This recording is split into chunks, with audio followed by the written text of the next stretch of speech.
ਸ਼ੇਰੇ Punjab 600 AM ਤੇ ਨਿੱਘਾ ਹਾਰਦਿਕ ਸਵਾਗਤ ਹੈ। ਮੈਂ ਤੁਹਾਡਾ ਮੇਜ਼ਬਾਨ ਹਰਜੀਤ ਸਿੰਘ ਗਿੱਲ। ਹਰਜੀਤ ਸਿੰਘ ਗਿੱਲ ਸ਼ੋਅ ਲੈ ਕੇ ਤੁਹਾਡੀ ਸੇਵਾ ਦੇ ਵਿੱਚ ਹਾਜ਼ਰ ਹਾਂ। 9:16 ਹੋਏ ਨੇ ਤੇ ਦਿਨ ਹੈ ਮੰਗਲਵਾਰ ਦਾ, ਵਰਾ 2022 ਦਾ। ਨਿੱਘਾ ਹਾਰਦਿਕ ਸਵਾਗਤ ਹੈ। ਚਾਹਾਂਗੇ ਪੰਜਾਬ ਨੂੰ, ਦੇਸ਼ ਪੰਜਾਬ ਦੇ ਝਰੋਖੇ ਚੋਂ ਸਰਦਾਰ ਨਵਕਿਰਨ ਸਿੰਘ ਪੱਤੀ ਗੱਲਬਾਤ ਕਰਨਗੇ। ਵਿਸ਼ੇ ਅੱਜ ਦੋ ਤੁਹਾਡੇ ਨਾਲ ਵਿਚਾਰਨੇ ਸੀ। ਇੱਕ, ਅਮਰੀਕਾ ਵਾਲੇ ਪਾਸੇ ਬਹੁਤ ਸਾਰਾ ਅਮਰੀਕਾ ਦੀ ਖਲਕਤ ਜਿਹੜੀ ਵੰਡੀ ਬੈਠੀ ਹੈ ਅਬੋਰਸ਼ਨ ਤੇ ਗਰਭਪਾਤ ਦੇ ਮੁੱਦੇ ਤੇ। ਪਰ ਉਦੋਂ ਪਹਿਲਾਂ ਇੱਕ ਸਥਾਨਕ ਵੱਡਾ ਮਸਲਾ ਹੈ। ਅੱਜ ਸੰਦੇਹਾਂ ਹੀ ਪਵਨ ਜਵੰਦੇ ਨੇ ਇੱਕ ਮਾਰਕੀਟ ਪਲੇਸ ਦੀ ਐਡ ਭੇਜੀ, ਜਿਹਦੇ ਵਿੱਚ ਇੱਕ ਬੰਦਾ ਲਿਖਦਾ ਆਪਣੇ ਭਾਈਚਾਰੇ ਦਾ ਵੀ $500 ਲਊਂ ਲਾਈਨ 'ਚ ਲੱਗਣ ਦਾ। ਰਾਤ ਨੂੰ ਲਾਈਨ 'ਚ ਲੱਗੂ, ਪਾਸਪੋਰਟ ਜੇ ਅਪਲਾਈ ਕਰਨਾ ਜਾਂ ਸਿਨ ਅਪਲਾਈ ਕਰਨਾ $500 ਲੱਗੂ, ਤੁਹਾਡੀ ਜਗ੍ਹਾ ਬਣਾ ਕੇ ਰੱਖੂ। ਆਹ ਹਾਲਤ ਹੈ। ਸਾਰਾ ਦਿਨ ਲੋਕ ਸਰਵਿਸ ਕੈਨੇਡਾ ਦੇ ਦਫ਼ਤਰ ਦੇ ਬਾਹਰ ਖੜ੍ਹ ਕੇ ਆਥਣੇ 4 ਵਜੇ ਮੁੜੇ ਆਉਂਦੇ ਨੇ।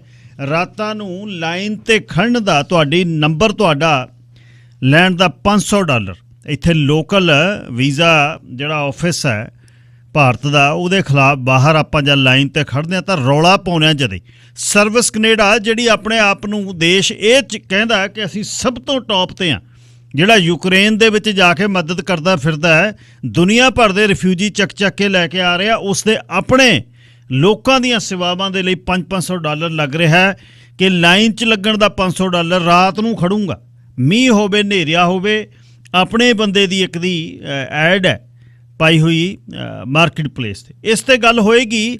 ਇਹ ਜਲੂਸ ਜਿਹੜਾ ਨਿਕਲ ਰਿਹਾ ਦੇਸ਼ ਦਾ, ਅਤੇ ਆਮ ਲੋਕ ਸਾਰਾ ਦਿਨ ਦਿਹਾੜੀ ਆਪਣੀ ਗਾਲ ਕੇ 4 ਦਿਨ ਹੋ ਗਏ। ਮਿਨਹਾਜ ਸਾਹਿਬ ਨੇ ਉਹ 4 ਦਿਨ ਹੋ ਗਏ ਜਾਂਦਿਆਂ ਨੂੰ ਕੰਮ ਛੱਡ ਕੇ, ਬਿਜ਼ਨਸ ਵਾਲੇ ਬੰਦੇ। ਅਤੇ ਇੱਕ ਬੰਨੇ ਉਹ ਨੇ ਜਿਹੜੇ 4 ਦਿਨ ਖੜ੍ਹਦੇ ਨੇ, ਇੱਕ ਬੰਦੇ ਉਹ ਨੇ ਜਿਹਨਾਂ ਨੂੰ ਚੜ੍ਹੇ ਮਹੀਨੇ ਖਾਕੀ ਰੰਗ ਦੇ ਲਿਫਾਫੇ ਡਿੱਗਦੇ ਆ। ਦੇਸ਼ ਚੱਲਿਆ ਕਿੱਧਰ ਨੂੰ ਹੈ। 604-204-0600 ਉਹਨੇ ਨੰਬਰ ਹੈ 6042040600 ਅਤੇ ਨਾਲ ਹੀ 604-729-1224 ਵਟਸਐਪ ਤੇ ਟੈਕਸਟ ਲਈ ਮੇਰਾ ਨੰਬਰ ਹੈ। ਇਸ ਨੰਬਰ 'ਤੇ ਤੁਸੀਂ ਸੁਨੇਹਾ ਭੇਜ ਸਕਦੇ ਹੋ 6047291224। ਇਉਂ ਫੁਦਕਣ ਲੱਗਦੀ ਜਿੰਦ ਸਾਡੀ, ਤੇਰੀ ਸ਼ੀਸ਼ ਮਹਿਲ ਮੁਸਕਾਨ ਉੱਤੇ। ਉੱਡੇ ਕਾਗ ਜਿਉਂ ਤੂਤਾਂ ਘੋਨਿਆਂ ਤੋਂ, ਚਿੜੀ ਜ਼ਾਤ ਖੇਡੇ ਸਾਗਵਾਨ ਉੱਤੇ। ਮੋਰ ਪੰਖ ਦਾ ਬੂਟੜਾ ਚੌਰ ਕਰੇ ਹਵਾ ਅਥਰੀ ਦੇ ਫਰਮਾਨ ਉੱਤੇ, ਜਾਂ ਕਿਸੇ ਸ਼ਿਕਾਰੀ ਦਸਤੇ ਨੇ ਬੋਸਾ ਰੱਖਿਆ ਤੀਰ ਕਮਾਨ ਉੱਤੇ। ਹੈ ਮਹਿਕ ਜੋ ਪੈਂਦਾ ਰੇਤੜ ਵਿੱਚ ਚੌਂਕੜੀਆਂ ਦੇ ਫਸਲਾਨ ਉੱਤੇ, ਜਾਂ ਹਨ ਨੀਹਾਂ ਉੱਗੜ ਜਾਂਦੀਆਂ ਨੇ ਜਿਉਂ ਘੂੰਗਟ ਦੇ ਸਰਕਾਨ ਉੱਤੇ। ਜੋ ਸਹੇ ਨੇ ਛਾਲ ਲਗਾ ਦਿੱਤੀ ਜੰਗਲ ਦੀ ਕਿਸੇ ਢਲਾਨ ਉੱਤੇ, ਜਾਂ ਬੂਟੀਆਂ ਪਾਉਂਦਾ ਖੂਨ ਜਿਵੇਂ ਇੱਕ ਯੋਧੇ ਦੀ ਕਿਰਪਾਨ ਉੱਤੇ, ਜਾਂ ਬੂਟੀਆਂ ਪਾਉਂਦਾ ਖੂਨ ਜਿਵੇਂ ਇੱਕ ਯੋਧੇ ਦੀ ਕਿਰਪਾਨ ਉੱਤੇ। ਉਹ ਫੁਦਕਣ ਲੱਗਦੀ ਜਿੰਦ ਸਾਡੀ, ਤੇਰੀ ਸ਼ੀਸ਼ ਮਹਿਲ ਮੁਸਕਾਨ ਉੱਤੇ। ਰਾਣੀ ਤੱਤ ਹਰਮਨ ਲਿਖਦਾ ਹੈ ਹਰਮਨਜੀਤ ਸਿੰਘ। ਸਾਰਿਆਂ ਦਾ ਧੰਨਵਾਦ ਜੀ, ਜਿੱਥੇ ਬੈਠੇ ਹੋ ਪ੍ਰੋਗਰਾਮ ਸੁਣ ਰਹੇ ਹੋ ਤੁਸੀਂ। ਸ਼ਾਮਲ ਹੋ ਹਰਜੀਤ ਸਿੰਘ ਗਿੱਲ ਸ਼ੋਅ ਦੇ ਵਿੱਚ, ਤੇ ਸਰਦਾਰ ਨਵਕਿਰਨ ਸਿੰਘ ਪੱਤੀ ਮੇਰੇ ਨਾਲ ਨੇ ਪੰਜਾਬ ਤੋਂ। ਸਰਦਾਰ ਨਵਕਿਰਨ ਸਿੰਘ ਪੱਤੀ ਜੀ, ਸਵਾਗਤ, ਸਤਿ ਸ੍ਰੀ ਅਕਾਲ। ਅਤੇ ਸ਼ੇਰੇ ਪੰਜਾਬ ਰੇਡੀਓ ਸੁਣ ਰਹੇ ਸਾਰੇ ਹੀ ਸਰੋਤਿਆਂ ਨੂੰ ਪਿਆਰ ਭਰੀ ਸਤਿ ਸ੍ਰੀ ਅਕਾਲ ਜੀ। ਈਦ ਮੁਬਾਰਕ ਜੀ। ਜੀ ਗੱਲ ਸਾਹਿਬ, ਧੰਨਵਾਦ ਜੀ, ਮੁਬਾਰਕ। ਤੇ ਯੋਧਪੁਰ ਦੇ ਵਿੱਚ ਉਧਰੋਂ ਪਰਸ਼ੂਰਾਮ ਜਯੰਤੀ ਆ ਗਈ ਹਿੰਦੂ ਧਰਮ ਦੀ, ਤੇ ਉਧਰੋਂ ਆ ਗਈ ਈਦ। ਫਿਰ ਝੰਡੇ ਕੱਢ ਲਏ ਸਾਰਿਆਂ ਨੇ। ਕੀ ਹਾਲਾਤ ਨੇ? ਗਿੱਲ ਸਾਹਿਬ, ਹਾਲਾਤ ਕੋਈ ਬਹੁਤੇ ਵਧੀਆ ਨਹੀਂ ਹੈਗੇ। ਤੋਂ ਬੜੀ ਮੰਦਭਾਗੀ ਗੱਲ ਹੈਗੀ ਕਿ ਭਾਰਤ ਦੇ ਵਿੱਚ ਅੱਜ 21ਵੀਂ ਸਦੀ ਦੇ ਵਿੱਚ ਆ ਕੇ ਵੀ ਜਦੋਂ ਸਾਰੇ ਪਾਸੇ ਲੋਕ ਆ ਜਿਹੜੇ ਇਕਜੁੱਟਤਾ ਦੇ ਨਾਲ ਰਹਿਣ ਨੂੰ ਤਰਜੀਹ ਦਿੰਦੇ ਨੇ, ਤਾਂ ਉਦੋਂ ਕੁਝ ਸੂਬਿਆਂ ਦੇ ਵਿੱਚ ਕੁਝ ਖਾਸ ਧਿਰਾਂ ਦੇ ਵੱਲੋਂ ਆਪਣੇ ਸਿਆਸੀ ਮੁਫਾਦਾਂ ਦੇ ਲਈ ਜਿਹੜਾ ਮਾਹੌਲ ਆ ਉਹ ਤਣਾਅਪੂਰਨ ਬਣਾ ਦਿੱਤਾ ਜਾਂਦਾ ਹੈਗਾ। ਰਾਜਸਥਾਨ ਦੇ ਵਿੱਚ ਸਰਕਾਰ ਹੈਗੀ ਆ ਕਾਂਗਰਸ ਦੀ, ਔਰ ਉੱਥੇ ਗਿੱਲ ਸਾਹਿਬ ਜੋਧਪੁਰ ਦੇ ਵਿੱਚ ਜਲੋਰੀ ਗੇਟ ਇਲਾਕੇ ਦੇ ਵਿੱਚ ਫਿਰਕੂ ਤਣਾਅ ਜਿਹੜਾ ਪੈਦਾ ਹੋਇਆ। ਈਦ ਦਾ ਦਿਨ ਸੀ ਅੱਜ ਰਾਤ ਨੂੰ, ਜਿਵੇਂ ਆਪਾਂ ਕਹੀਏ 12 ਵਜੇ ਦਿਨ ਬਦਲਦਾ, 12 ਵਜੇ ਈਦ ਸ਼ੁਰੂ ਹੁੰਦੀ ਹੈ, ਤਾਂ 12 ਵਜੇ ਹੀ ਮਾਹੌਲ ਖਰਾਬ ਹੋ ਗਿਆ ਔਰ ਉੱਥੇ ਝੜਪਾਂ ਹੋਈਆਂ। ਤਣਾਅਪੂਰਨ ਮਾਹੌਲ ਕਰਕੇ ਜੋਧਪੁਰ ਸ਼ਹਿਰ ਦੇ ਜਿਹੜੇ ਲਗਭਗ 10 ਪੁਲਿਸ ਸਟੇਸ਼ਨਾਂ ਦੇ ਵਿੱਚ ਕਰਫਿਊ ਲਾਇਆ ਗਿਆ। ਪ੍ਰਸ਼ਾਸਨ ਨੇ ਇਤਿਹਾਤ ਵਜੋਂ ਉੱਥੇ ਮੋਬਾਈਲ ਬੰਦ ਹੈ, ਇੰਟਰਨੈਟ ਬੰਦ ਹੈ, ਲੋਕਾਂ ਨੂੰ ਸ਼ਾਂਤੀ ਬਣਾ ਕੇ ਰੱਖਣ ਦੀ ਅਪੀਲ ਕੀਤੀ ਜਾ ਰਹੀ ਹੈ। ਉੱਥੋਂ ਦੇ ਜਿਹੜੇ ਚੀਫ ਮਿਨਿਸਟਰ ਨੇ ਅਸ਼ੋਕ ਗਹਿਲੋਤ, ਉਹਨਾਂ ਦੇ ਵੱਲੋਂ ਲਗਾਤਾਰ ਮੀਟਿੰਗਾਂ ਤੇ ਮੀਟਿੰਗਾਂ ਕੀਤੀਆਂ ਜਾ ਰਹੀਆਂ ਨੇ ਔਰ ਪੂਰਾ ਉੱਥੋਂ ਦੀ ਜਿਹੜੀ ਐਡਮਿਨਿਸਟ੍ਰੇਸ਼ਨ ਹੈ, ਸਰਕਾਰ ਆ, ਉਹਦੇ ਵੱਲੋਂ ਪ੍ਰਬੰਧ ਕਰਨ ਦੀ ਕੋਸ਼ਿਸ਼ ਕੀਤੀ ਜਾ ਰਹੀ ਹੈ ਤਾਂ ਕਿ ਮਾਹੌਲ ਹੋਰ ਨਾ ਵਿਗੜੇ। ਪਰ ਦੂਸਰੇ ਪਾਸੇ ਇਸ ਪਵਿੱਤਰ ਤਿਉਹਾਰ ਦੇ ਮੌਕੇ ਦੇ ਉੱਤੇ ਜਿਹੜਾ ਇਸ ਤਰ੍ਹਾਂ ਦਾ ਫਿਰਕੂ ਮਾਹੌਲ ਬਣਿਆ, ਜਿਹੜਾ ਤਣਾਅਪੂਰਨ ਮਾਹੌਲ ਬਣਿਆ, ਬੜਾ ਮੰਦਭਾਗਾ ਜੀ। ਇਹ ਨਹੀਂ ਹੋਣਾ ਚਾਹੀਦਾ, ਪਰ ਇਹ ਕੁਝ ਮੁਫਾਦਾਂ ਦੇ ਲਈ ਗਿੱਲ ਸਾਹਿਬ ਇੱਦਾਂ ਹੀ ਚੱਲਦਾ ਹੈਗਾ। ਚੱਲਦਾ ਉੱਥੇ ਜਾ ਰਿਹਾ ਜਿੱਥੇ ਬੀਜੇਪੀ ਦੀ ਸਰਕਾਰ ਨਹੀਂ ਹੁੰਦੀ। ਸੋ ਇਹਦੇ ਤੋਂ ਸਾਨੂੰ ਕਾਫੀ ਕੁਛ ਆ ਜਿਹੜਾ ਸਮਝ ਆਉਂਦਾ ਜੀ। ਬਲਾਤਕਾਰ ਮਾਮਲੇ ਵਿੱਚ ਸਿਮਰਜੀਤ ਸਿੰਘ ਬੈਂਸ ਭਗੌੜਾ ਕਰਾਰ ਦੇਤਾ ਜੀ। ਫਿਰ ਬਿਲਕੁਲ ਜੀ, ਸਿਮਰਜੀਤ ਸਿੰਘ ਬੈਂਸ ਭਗੌੜਾ ਕਰਾਰ ਦੇ ਦਿੱਤਾ ਜੀ। ਸੋ ਦੇਖੋ ਇਤਫਾਕ ਸਮੇਂ ਦਾ ਗਿੱਲ ਸਾਹਿਬ ਕਿ ਜਿਸ ਬੰਦੇ ਦੇ ਪੋਸਟਰ ਅੱਜ ਤੋਂ ਕੁਝ ਮਹੀਨੇ ਪਹਿਲਾਂ ਲੱਗੇ ਹੋਏ ਸੀ ਕੰਧਾਂ ਦੇ ਉੱਤੇ ਕਿ ਸਿਮਰਜੀਤ ਸਿੰਘ ਬੈਂਸ ਨੂੰ ਆਪਣਾ ਇੱਕੋ ਇੱਕ ਕੀਮਤੀ ਵੋਟ ਦੇ ਕੇ ਕਾਮਯਾਬ ਕਰੋ, ਅੱਜ ਉਹਨਾਂ ਹੀ ਕੰਧਾਂ ਦੇ ਉੱਤੇ ਸਿਮਰਜੀਤ ਸਿੰਘ ਬੈਂਸ ਦੀ ਫੋਟੋ ਲੱਗੀ ਹੋਈ ਆ ਤੇ ਥੱਲੇ ਲਿਖਿਆ ਹੋਇਆ ਭਗੌੜਾ ਪੀਓ ਕਰਾਰ ਦੇ ਦਿੱਤਾ ਗਿਆ ਹੈਗਾ ਔਰ ਉਹਦੇ ਪੋਸਟਰ ਲੱਗ ਗਏ ਨੇ ਜੀ ਸਾਰੇ ਲੁਧਿਆਣੇ ਦੇ ਵਿੱਚ। ਜਿਹੜੀ ਬਲਾਤਕਾਰ ਪੀੜਤਾ ਔਰਤ ਆ ਉਹਦੇ ਵੱਲੋਂ ਵੀ ਖੁਦ ਜਿਹੜੇ ਪੋਸਟਰ ਨੇ ਉਹ ਲਾਏ ਗਏ ਨੇ। ਤਾਂ ਇਹ ਬੜਾ ਮਸਲਾ ਗਾ ਜਿਹੜਾ ਗਿੱਲ ਸਾਹਿਬ ਚਰਚਾ ਦਾ ਵਿਸ਼ਾ ਬਣਿਆ। 7 ਜਣੇ ਨੇ, ਸਿਮਰਜੀਤ ਸਿੰਘ ਬੈਂਸ, ਇਹਨਾਂ ਦਾ ਭਰਾ, ਭਰਜਾਈ, ਜਿਨ੍ਹਾਂ ਦੇ ਜਿਹੜਾ ਪੀਓ ਕਰਾਰ ਦਿੱਤਾ ਗਿਆ। ਇਹਨਾਂ ਨੂੰ 15 ਦਿਨ ਪਹਿਲਾਂ ਹੀ ਅਦਾਲਤ ਨੇ ਭਗੌੜੇ ਕਰਾਰ ਦੇ ਦਿੱਤਾ ਸੀ। ਉਸ ਤੋਂ ਬਾਅਦ ਪੁਲਿਸ ਨੇ ਕਾਰਵਾਈ ਕੀਤੀ ਔਰ ਹੁਣ ਇਹਨਾਂ ਦੇ ਪੋਸਟਰ ਨੇ ਜਿਹੜੇ ਉਹ ਲੁਧਿਆਣੇ ਦੀਆਂ ਸੜਕਾਂ ਤੇ, ਲੁਧਿਆਣੇ ਦੀਆਂ ਜਿਹੜੀਆਂ ਮੇਨ ਜਗ੍ਹਾ ਨੇ, ਖਾਸ ਕਰਕੇ ਪੁਲਿਸ ਸਟੇਸ਼ਨ, ਬੱਸ ਸਟੈਂਡ, ਉੱਥੇ ਪੀਓ ਦੇ ਪੋਸਟਰ ਜਿਹੜੇ ਲੱਗੇ ਹੋਏ ਨੇ। ਕੋਈ ਆਪਣੇ ਆਪ 'ਚ ਕੋਈ ਛੋਟੀ ਗੱਲ ਨਹੀਂ ਹੁੰਦੀ, ਵੱਡੀ ਗੱਲ ਹੁੰਦੀ ਆ। ਇੱਕ FIR ਤੇ ਇਹੀ ਦਰਜ ਹੋ ਗਿਆ ਕੇਸ ਭਗੌੜੇ ਹੋਣ ਦਾ ਜੀ। ਇਕਰਾਰਨਾਮਾ ਕਿਵੇਂ ਆ ਆਪਣਾ ਪੰਜਾਬ ਤੇ ਦਿੱਲੀ ਸਰਕਾਰ ਦਾ ਠੀਕ ਚੱਲ ਰਿਹਾ? ਕਾਂਗਰਸੀ ਰੌਲਾ ਪਾਉਂਦੇ ਆ। ਬਿਲਕੁਲ ਜੀ, ਕਾਂਗਰਸ ਪਾਰਟੀ ਦਾ ਅੱਜ ਇੱਕ ਵਫਦ ਮਿਲਿਆ ਰਾਜੇ ਵੜਿੰਗ ਦੀ ਅਗਵਾਈ ਦੇ ਵਿੱਚ ਪੰਜਾਬ ਦੇ ਰਾਜਪਾਲ ਨੂੰ ਔਰ ਉੱਥੇ ਜਾ ਕੇ ਇਸ ਵਫਦ ਨੇ, ਜਿਹਦੇ ਵਿੱਚ ਪ੍ਰਤਾਪ ਸਿੰਘ ਬਾਜਵਾ ਵੀ ਸੀ, ਹੋਰ ਬਹੁਤ ਕਾਂਗਰਸੀ ਸੀ, ਉਹਨਾਂ ਨੇ ਪੰਜਾਬ ਦੇ ਗਵਰਨਰ ਨੂੰ ਕਿਹਾ ਕਿ ਜੋ ਐਗਰੀਮੈਂਟ ਪੰਜਾਬ ਸਰਕਾਰ ਦਿੱਲੀ ਸਰਕਾਰ ਨਾਲ ਕਰ ਰਹੀ ਹੈ ਅਰਵਿੰਦ ਕੇਜਰੀਵਾਲ ਦੀ ਨਾਲ, ਉਹ ਰੱਦ ਕਰੋ। ਇਹਨਾਂ ਨੇ ਕਿਹਾ ਕਿ ਗਵਰਨਰ ਸਾਹਿਬ ਤੋਂ ਬਿਨਾਂ ਏਦਾਂ ਦਾ ਕੋਈ ਐਗਰੀਮੈਂਟ ਆ ਜਿਹੜਾ ਨਹੀਂ ਹੋ ਸਕਦਾ, ਇਹ ਉਲੰਘਣਾ ਗੀ ਸੰਵਿਧਾਨ ਦੀ। ਔਰ ਇਹ ਮੰਗ ਆ ਕਿ ਜਿਹੜੀ ਉਹ ਕਾਂਗਰਸ ਪਾਰਟੀ ਦੇ ਇਸ ਵਫਦ ਨੇ ਕੀਤੀ ਆ ਜੀ। ਗਿੱਲ ਸਾਹਿਬ ਥਮਿੰਦਰ ਸਿੰਘ ਆ ਇੱਥੇ, ਇੱਕ ਥਮਿੰਦਰ ਸਿੰਘ ਤਾਂ ਨਾ ਕਿਹਾ, ਥਮਿੰਦਰ ਸਿਉ, ਜਿਹਨੇ ਸ਼੍ਰੀ ਗੁਰੂ ਗ੍ਰੰਥ ਸਾਹਿਬ ਜੀ ਦੇ ਵਿੱਚ ਬਦਲਾਅ ਕਰਕੇ ਲਗਾ ਮਾਤਰਾ ਦਾ ਚੀਨ ਤੋਂ ਛਪਾ ਦਿੱਤੇ ਸਰੂਪ, ਉਹਨੂੰ ਫਿਰ ਤਨਖਾਹੀਆ ਕਰਾਰ ਦਿੱਤਾ ਜੀ। ਬਿਲਕੁਲ ਜੀ, ਅੱਜ ਬਹੁਤ ਵੱਡਾ ਇਕੱਠ ਸ਼੍ਰੀ ਅਕਾਲ ਤਖਤ ਸਾਹਿਬ ਵਿਖੇ ਹੋਇਆ। ਉੱਥੇ 5 ਸਿੰਘ ਸਾਹਿਬਾਨ ਦੀ ਅਗਵਾਈ ਦੇ ਵਿੱਚ ਜਿਹੜਾ ਇਹ ਪੰਥਕ ਇਕੱਠ ਬੁਲਾਇਆ ਗਿਆ, ਉਹਦੇ 'ਚ ਕਾਫੀ ਵਿਚਾਰ ਚਰਚਾ ਹੋਈ। ਵਿਚਾਰ ਚਰਚਾ ਤੋਂ ਬਾਅਦ ਇਸ ਥਮਿੰਦਰ ਸਿੰਘ ਅਮਰੀਕਾ ਵਾਸੀ ਨੂੰ ਜਿਹੜਾ ਤਨਖਾਹੀਆ ਕਰਾਰ ਦਿੱਤਾ ਗਿਆ ਹੈਗਾ। ਪਤਾ ਲੱਗਿਆ ਗਿਆ ਕਿ ਇਹਨੇ ਸ਼੍ਰੀ ਗੁਰੂ ਗ੍ਰੰਥ ਸਾਹਿਬ ਜੀ ਦੀ ਜਿਹੜੀ ਪ੍ਰਕਾਸ਼ਨਾ ਕੀਤੀ ਆ ਉਹਦੇ 'ਚ ਆਪਦੀ ਮਰਜ਼ੀ ਨਾਲ ਤਬਦੀਲੀਆਂ ਕੀਤੀਆਂ। ਇਹਨੇ ਲਗਾ ਮਾਤਰਾ ਆਪਦੇ ਹਿਸਾਬ ਨਾਲ ਲਾਈਆਂ ਔਰ ਇਹਨੂੰ ਪਿਛਲੇ ਦਿਨਾਂ ਦੇ ਵਿੱਚ ਵੀ ਸੱਦਿਆ ਗਿਆ ਸੀ, ਪਰ ਇਹ ਨਹੀਂ ਪੇਸ਼ ਹੋਇਆ ਨਿੱਜੀ ਤੌਰ ਦੇ ਉੱਤੇ। ਔਰ ਹੁਣ ਜਿਹੜਾ ਸਾਰਾ ਮਸਲਾ ਗਾ ਜਿਹੜਾ ਚੈੱਕ ਕਰਨ ਤੋਂ ਬਾਅਦ ਇਹਨੂੰ ਤਨਖਾਹੀਆ ਕਰਾਰ ਦਿੱਤਾ ਗਿਆ ਹੈਗਾ। ਔਰ ਇਸ ਤੋਂ ਇਲਾਵਾ ਇਹਨੂੰ 1 ਮਹੀਨੇ ਦੇ ਅੰਦਰ ਅੰਦਰ ਨਿੱਜੀ ਤੌਰ ਦੇ ਉੱਤੇ ਪੇਸ਼ ਹੋ ਕੇ ਸਾਰਾ ਰਿਕਾਰਡ ਲਿਆਉਣ ਦੇ ਆਦੇਸ਼ ਦਿੱਤੇ ਗਏ ਨੇ ਕਿ ਜੋ ਵੀ ਇਹਨੇ ਲਿਖਿਆ ਹੁਣ ਤੱਕ ਸ਼੍ਰੀ ਗੁਰੂ ਗ੍ਰੰਥ ਸਾਹਿਬ ਦੀ ਜਿੰਨੀ ਵੀ ਪ੍ਰਕਾਸ਼ਨਾ ਕਰਵਾਈ ਆ ਉਹ ਸਾਰੀ ਨਾਲ ਲੈ ਕੇ ਆਵੇ ਰਿਕਾਰਡ। ਇਹ ਇਸੇ ਤਰੀਕੇ ਦੇ ਨਾਲ ਇੱਕ ਓਂਕਾਰ ਸਿੰਘ ਆ, ਉਹਨੂੰ ਵੀ ਆਦੇਸ਼ ਕੀਤਾ ਗਿਆ ਹੈਗਾ ਕਿ ਉਹ ਗੁਰਬਾਣੀ ਸੇਧਾਂ ਦੇ ਨਾਮ ਹੇਠ ਕੀਤੇ ਕਾਰਜ ਨੂੰ ਤੁਰੰਤ ਬੰਦ ਕਰਕੇ ਆਪਣਾ ਸਾਰਾ ਰਿਕਾਰਡ ਖੁਦ ਪੇਸ਼ ਹੋ ਕੇ ਜਿਹੜਾ ਸਾਡੇ ਸਮੇਤ ਸ਼੍ਰੀ ਅਕਾਲ ਤਖ਼ਤ ਸਾਹਿਬ ਵਿਖੇ ਜਮ੍ਹਾਂ ਕਰਵਾਏ ਤੇ ਕਾਰਜ ਦੀ ਗੁਰੂ ਪੰਥ ਪਾਸੋਂ ਜਿਹੜੀ ਭੁੱਲ ਬਖਸ਼ਾਏ।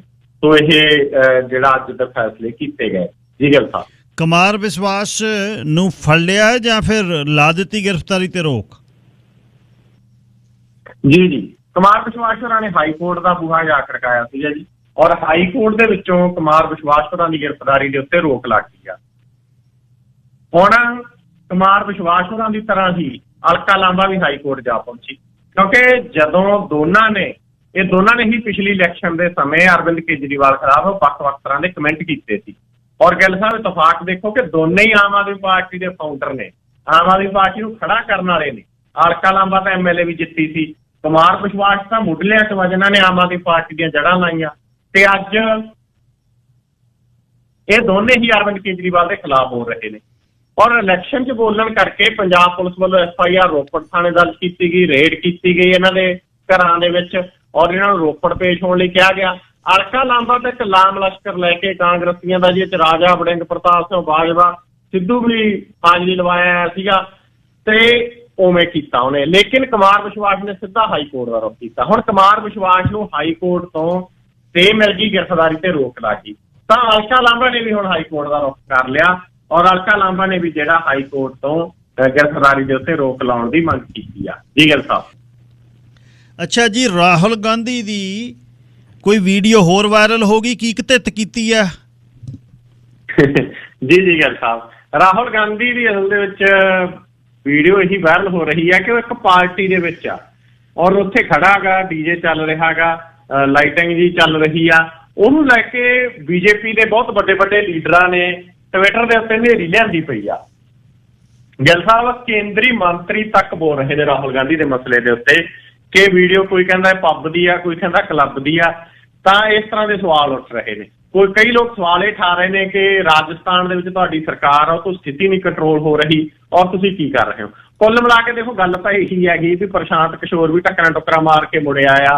ਹੋਰ ਬਹੁਤ ਸਾਰੇ ਵੱਡੇ ਵੱਡੇ ਲੀਡਰ ਇਸ ਚਿੰਤਾ ਦੇ ਵਿੱਚੋਂ ਕਿ ਭਾਰਤ ਦੇ ਵਿੱਚ ਵਿਰੋਧੀ ਧਿਰ ਮਜ਼ਬੂਤ ਹੋਵੇ ਤਾਂ ਕਿ ਜਮਹੂਰੀਅਤ ਬਹਾਲ ਹੋਵੇ, ਟੱਕਰਾਂ ਟੁੱਕਰਾਂ ਮਾਰ ਕੇ ਮੁੜਿਆ। ਪਰ ਰਾਹੁਲ ਗਾਂਧੀ ਉਦੋਂ ਵੱਧ ਜਿਹੜਾ ਸਿਆਣਾ ਨਹੀਂ ਹੋਇਆ। ਤਾਂ ਉਹਦੀਆਂ ਕਈ ਇੱਦਾਂ ਦੀਆਂ ਵੀਡੀਓ ਹੁੰਦੀਆਂ, ਪਰ ਇਹ ਵੀਡੀਓ ਜਿੰਨਾ ਕੁ ਪਤਾ ਲੱਗਿਆ ਨੇਪਾਲ ਦੀ ਆ।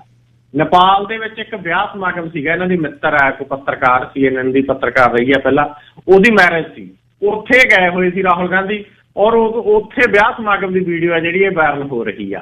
ਤਾਂ ਬੜੀ ਚਰਚਾ ਜੀ ਇਹਦੀ। ਅੱਜ ਪੂਰਾ ਸੋਸ਼ਲ ਮੀਡੀਆ ਗਾ ਜਿਹੜਾ ਬੀਜੇਪੀ ਦੇ ਮੰਤਰੀਆਂ ਨੇ, ਬੀਜੇਪੀ ਦੇ ਵੱਡੇ ਲੀਡਰਾਂ ਨੇ ਇਸ ਵੀਡੀਓ ਨੂੰ ਟੈਗ ਕਰ ਭਰ ਰੱਖਿਆ ਜੀ। ਕੋਟਕਪੂਰੇ ਦਾ ਬਹੁਤ ਮਸ਼ਹੂਰ ਢੋਡਾ 1912 ਦਾ ਸ਼ੁਰੂ ਹੋਇਆ ਦੇਵ ਟੇਲਰ ਮਸ਼ਹੂਰ ਨੇ ਕੋਟਕਪੂਰੇ ਹੀ ਕਿਸੇ ਆੜ੍ਹਤੀਏ ਨੇ ਗੋਲੀ ਮਾਰ ਲਈ ਜੀ ਆਪਣੇ ਆਪ ਨੂੰ। ਬਿਲਕੁਲ ਗਿੱਲ ਸਾਹਿਬ, ਤੁਸੀਂ ਦੇਖੋ ਕਿਸਾਨ ਖੁਦਕੁਸ਼ੀਆਂ ਦੀਆਂ ਖਬਰਾਂ ਆਉਂਦੀਆਂ ਹੁੰਦੀਆਂ ਸੀ ਅੱਜ ਤੋਂ ਸਮਾਂ ਪਹਿਲਾਂ। ਕਿਸਾਨ ਖੁਦਕੁਸ਼ੀ ਕਰਦਾ ਸੀ, ਫਿਰ ਮਜ਼ਦੂਰ ਖੁਦਕੁਸ਼ੀ ਕਰਨ ਲੱਗ ਗਏ, ਹੁਣ ਨੌਬਤ ਇਹ ਆ ਗਈ ਆੜ੍ਹਤੀਏ ਵੀ ਖੁਦਕੁਸ਼ੀ ਕਰਨ ਲੱਗ ਗਏ। ਕਿਸਾਨ ਤਾਂ ਕਰ ਹੀ ਰਿਹਾ, ਮਜ਼ਦੂਰ ਵੀ ਕਰ ਰਿਹਾ, ਆੜ੍ਹਤੀਏ ਵੀ ਕਰਨ ਲੱਗ ਗਏ। ਨੌਬਤ ਇੱਥੋਂ ਤੱਕ ਆ ਪਹੁੰਚੀ ਆ। ਤੋ ਬੜਾ ਮੰਦਭਾਗਾ ਵਰਤਾਰਾ ਗਾ ਜਿਹੜਾ ਇਹ ਚੱਲ ਰਿਹਾ ਜੀ। ਇਹ ਕੋਟਕਪੂਰਾ ਦੀ ਨਵੀਂ ਅਨਾਜ ਮੰਡੀ ਦੀ ਘਟਨਾ ਜੀ। ਉੱਥੇ ਆੜ੍ਹਤੀਏ ਨੇ ਇਕਨੋਮਿਕ ਕ੍ਰਾਈਸਿਸ ਦੇ ਚੱਲਦਿਆਂ, ਯਾਨੀ ਕਿ ਆਰਥਿਕ ਤੰਗੀ ਦੇ ਚੱਲਦਿਆਂ ਕਰਜ਼ੇ ਕਰਕੇ ਖੁਦਕੁਸ਼ੀ ਕੀਤੀ ਆ। ਖੁਦਕੁਸ਼ੀ ਕਰਨ ਦਾ ਜਿਹੜਾ ਉਹਨੇ ਢੰਗ ਅਪਣਾਇਆ ਜੀ, ਪਹਿਲਾਂ 17 ਮਿੰਟ ਦੀ ਇੱਕ ਵੀਡੀਓ ਬਣਾਈ ਔਰ ਉਹਦੇ 'ਚ ਸਾਰਾ ਦੱਸਿਆ ਕਿਵੇਂ ਕਰਜ਼ਾ ਚੜਿਆ, ਕੀ ਗੱਲਬਾਤ ਆ। ਉਦੋਂ ਬਾਅਦ ਇੱਕ 4 ਸਫ਼ਿਆਂ ਦਾ ਸੁਸਾਈਡ ਨੋਟ ਲਿਖਿਆ।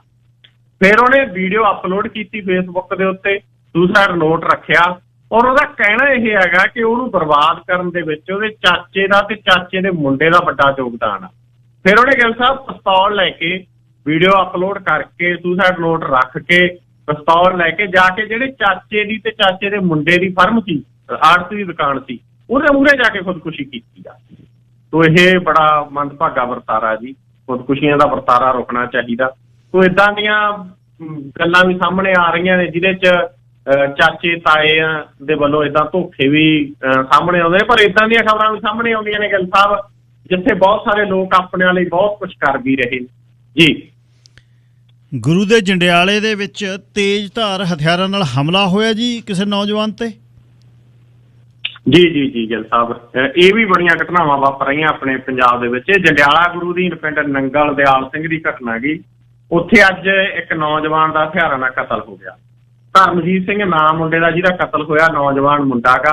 ਕਤਲ ਦਾ ਕਾਰਨ ਉਸੇ ਪਿੰਡ ਦੀ ਔਰਤ ਜਿਹੜੀ ਆਪਦੇ ਪਤੀ ਨੂੰ ਛੱਡ ਕੇ ਇਹਦੇ ਨਾਲ ਰਹਿ ਰਹੀ ਸੀ ਮੰਨਿਆ ਜਾ ਰਿਹਾ ਗਾ। ਦੋਨਾਂ ਪਰਿਵਾਰਾਂ ਦੇ ਵਿੱਚ ਅਣਬਣ ਹੋਈ ਸੀ, ਕਈ ਵਾਰ ਝਗੜਾ ਹੋਇਆ ਸੀਗਾ। ਸੋ ਬੜਾ ਵਰਤਾਰਾ ਗਿੱਲ ਸਾਹਿਬ ਚੱਲ ਰਿਹਾ ਗਾ।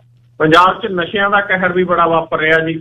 ਨਸ਼ੇ ਵੀ ਧੜਾ ਧੜ ਵਿਕ ਰਹੇ ਨੇ। ਆ ਬਠਿੰਡੇ ਦੀ ਇੱਕ ਵੀਡੀਓ ਬਹੁਤ ਵਾਇਰਲ ਹੋ ਰਹੀ ਹੈ, ਜਿਵੇਂ ਟੌਫੀਆਂ ਵੰਡੀਆਂ ਜੇ ਬਣਦੇ ਹੁੰਦੇ ਆ, ਉਵੇਂ ਜਿਵੇਂ ਚਿੱਟਾ ਮਿਲ ਰਿਹਾ ਟੌਫੀਆਂ ਵੱਲੋਂ। ਲੋਕਾਂ ਦੀ ਲਾਈਨ ਲੱਗੀ ਹੋਈ ਆ, ਦੇਈ 500 ਦਾ, ਦੇਈ 1000 ਦਾ। ਤਾਂ ਏਦਾਂ ਦੀ ਵੀਡੀਓ ਵਾਇਰਲ ਹੋ ਰਹੀ ਆ। ਸੋ ਬੜੇ ਵਰਤਾਰੇ ਨੇ ਜੀ। ਪੰਜਾਬ ਇੱਕ ਬਹੁਤ ਵੱਡੇ ਦੁਖਾਂਤ ਦਾ ਜਿਹੜਾ ਸਾਹਮਣਾ ਕਰ ਰਿਹਾ। ਆਏ ਦਿਨ ਕਤਲ ਹੋ ਰਹੇ ਨੇ, ਆਏ ਦਿਨ ਨਸ਼ਿਆਂ ਕਰਕੇ ਮੌਤਾਂ ਹੋ ਰਹੀਆਂ। ਹਰ ਰੋਜ਼ 1-2 ਮੌਤਾਂ ਨਸ਼ੇ ਦੀ ਓਵਰਡੋਜ਼ ਕਰਕੇ ਹੋ ਰਹੀਆਂ ਨੇ ਪੰਜਾਬ ਦੇ ਵਿੱਚ ਜੀ ਗਿੱਲ ਸਾਹਿਬ। ਕਹਿੰਦੇ ਜਦ 2007 'ਚ ਬਾਦਲ ਸਾਹਿਬ ਚੰਡੀਗੜ੍ਹ ਮੁੱਖ ਮੰਤਰੀ ਵਾਲੀ ਕੋਠੀ 'ਚ ਗਏ ਤਾਂ ਕੰਧ ਤੋਂ ਹਾਕ ਮਾਰ ਕੇ ਬੀਬੀ ਭੱਠਲ ਨੂੰ ਕਿਹਾ ਵੀ ਬੀਬਾ ਜੀ ਆਹ ਕੋਠੀ ਖਾਲੀ ਕਰੋ। ਬੀਬੀ ਭੱਠਲ ਕਹਿੰਦੀ ਬਈ ਬਾਦਲ ਸਾਹਿਬ ਮੈਂ ਤਾਂ ਸਾਗ ਤੁਹਾਨੂੰ ਖਵਾਇਆ ਕਰਨਾ ਮੇਥੇ ਪਾ ਕੇ ਤੁਹਾਡੇ ਗੋਡਿਆਂ ਖਾਤਰ। 10 ਸਾਲ ਜਦ ਲੰਘ ਗਏ, ਜਦ ਫਿਰ ਕੈਪਟਨ ਨੇ ਹਾਕ ਮਾਰੀ, ਉਹ ਕਹਿੰਦੇ ਉਰੇ ਨੂੰ ਹੋਇਓ ਮਾੜਾ ਜਿਹਾ ਦਿਖਾਇਓ ਤਾਂ ਤੁਹਾਡੀ ਦਸਤਾਰ ਤੇ ਪੱਗ ਤੇ ਮਾੜੀ ਚੂੜੀਦਾਰ ਪਜਾਮੀ, ਵਾਹ ਵਾਹ ਵਾਹ, ਸਿਰੇ ਲੱਗੀ ਪਈ ਹੈ।